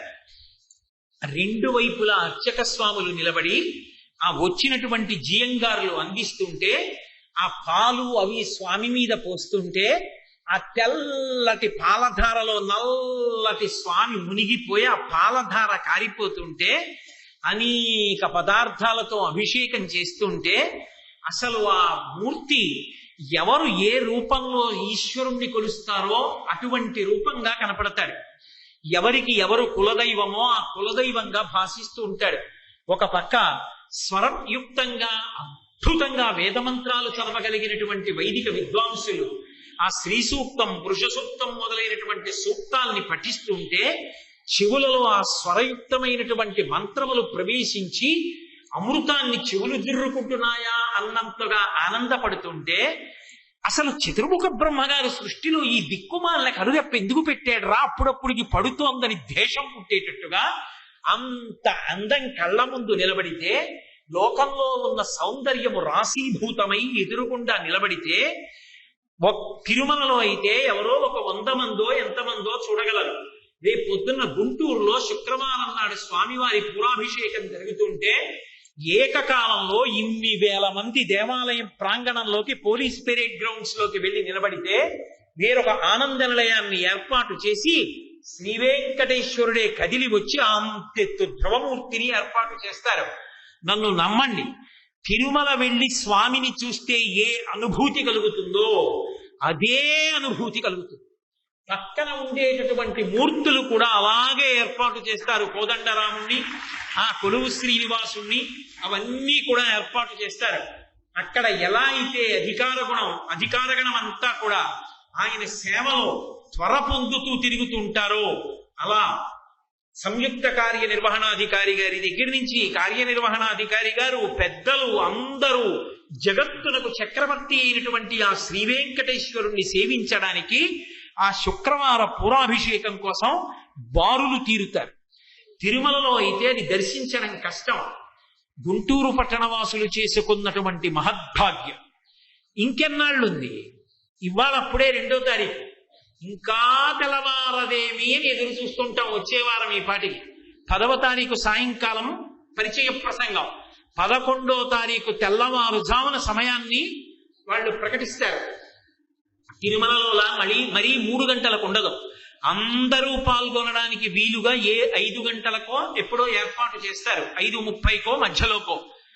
ఇంతమంది పరుగులు ఆటోల్లో వచ్చేవాళ్ళు, కార్లలో వచ్చేవాళ్ళు వచ్చి ఆ గేట్ల దగ్గర దిగి పరుగులు తీసి లోపలికి వచ్చి ఇలా నిశ్శబ్దం, ఇలా ఆ విద్వాంసులు మైకి దగ్గరికి వెళ్ళి కౌసల్యా సుప్రజా రామ అనేటప్పటికీ మనందరం కూడా గొంతు కలిపి ఇందాక ఆదిత్య హృదయం ఎలా చదివామో అలా అందరం స్వామికి సుప్రభాతం పలకగానే తెరతీసి ఆ నీరాజనం ఇస్తుంటే ఆ దివ్యమంగళమూర్తిని కన్నులతో జుర్రుకుని గురువారం నాటి సాయంకాలం వేళ ఆ మహానుభావుడికి సళ్ళింపు జరిగిన తర్వాత ఉండేటటువంటి అద్భుతమైన స్వామిని దర్శనం చేసి శుక్రవారం ఉదయం జరిగేటటువంటి ఆ అద్భుతమైన పురాభిషేకం, ఆ స్వామి నిజపాద దర్శనం.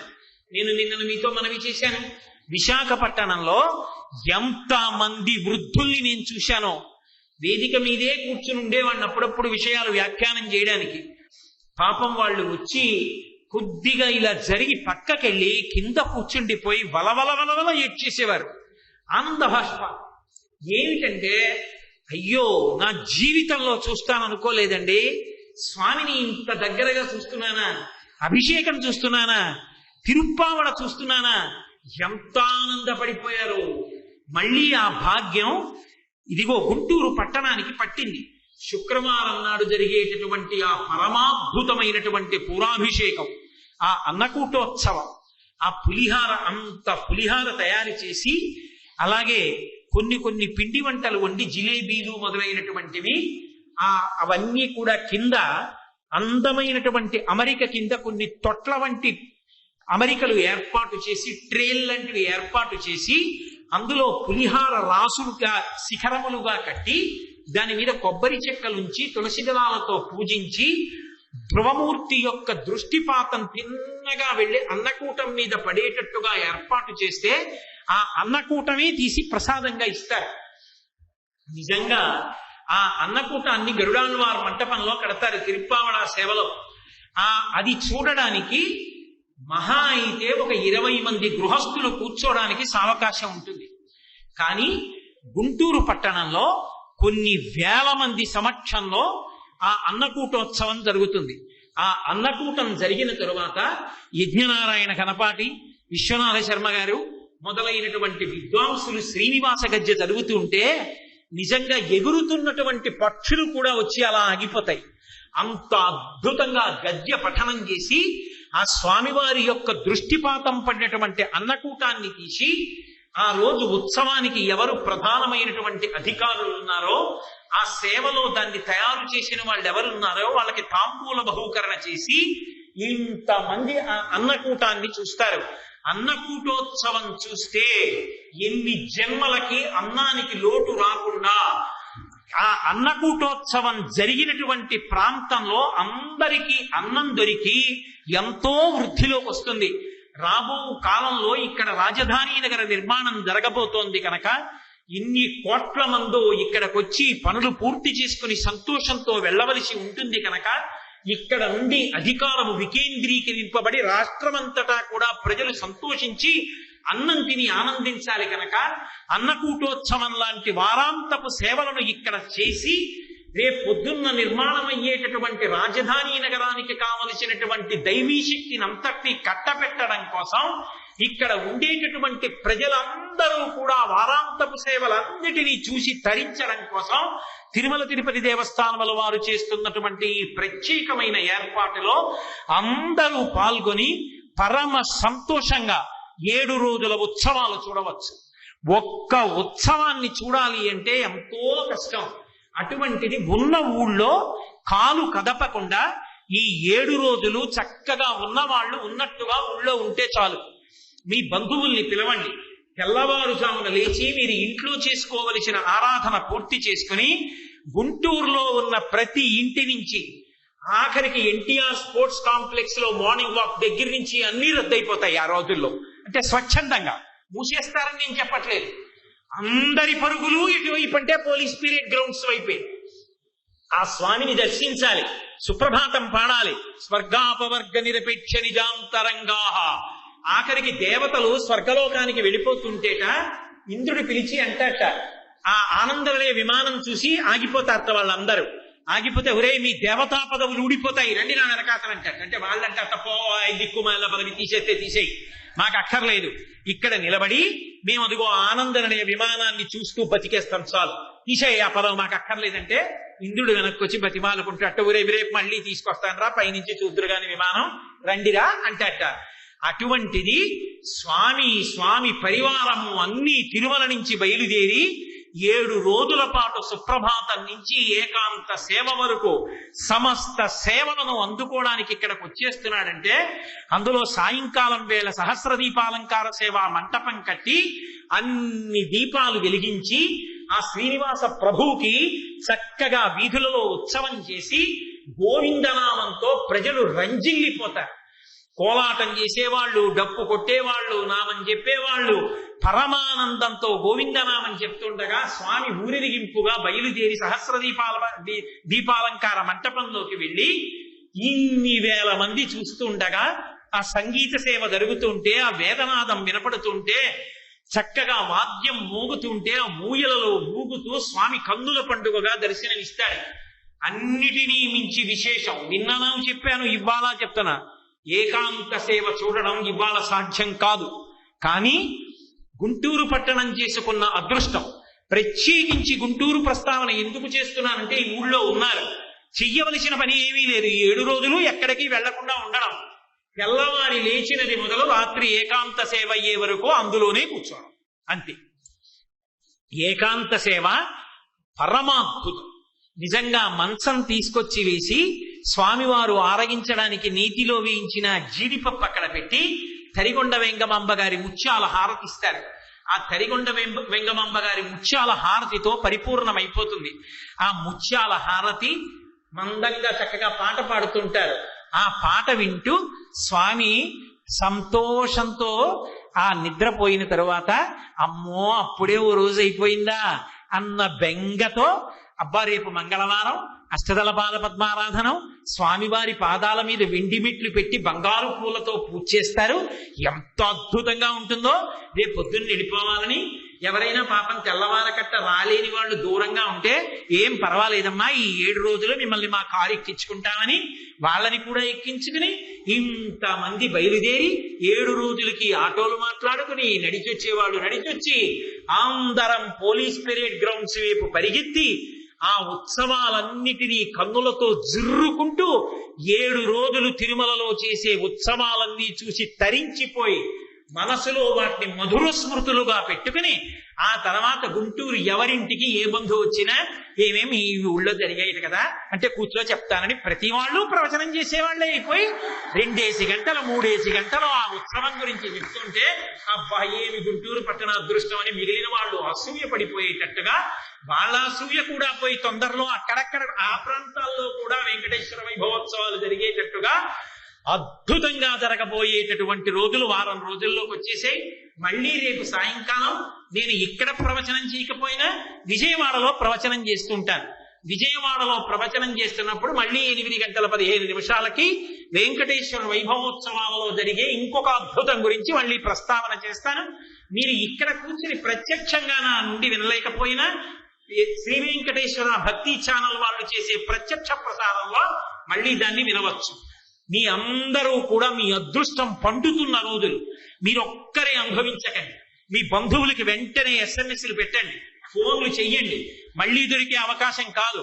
వచ్చేసేయిందని మీ కొడుకుని, కోడల్ని, కూతుర్ని, అల్లుడిని, మనవల్ని, బావమరుతుల్ని, బావగారులని, బంధువుల్ని పిలిపించండి. ఇళ్లలో మంచాలు కుర్చీలు ఎత్తేయండి, దుప్పట్లు వేసి నేల మీద పడుకోండి.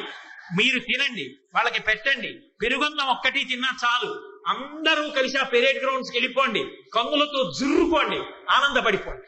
ఇంతకన్నా అదృష్టం ఎక్కడొస్తుంది? స్వామి బయలుదేరి వస్తున్నాడు.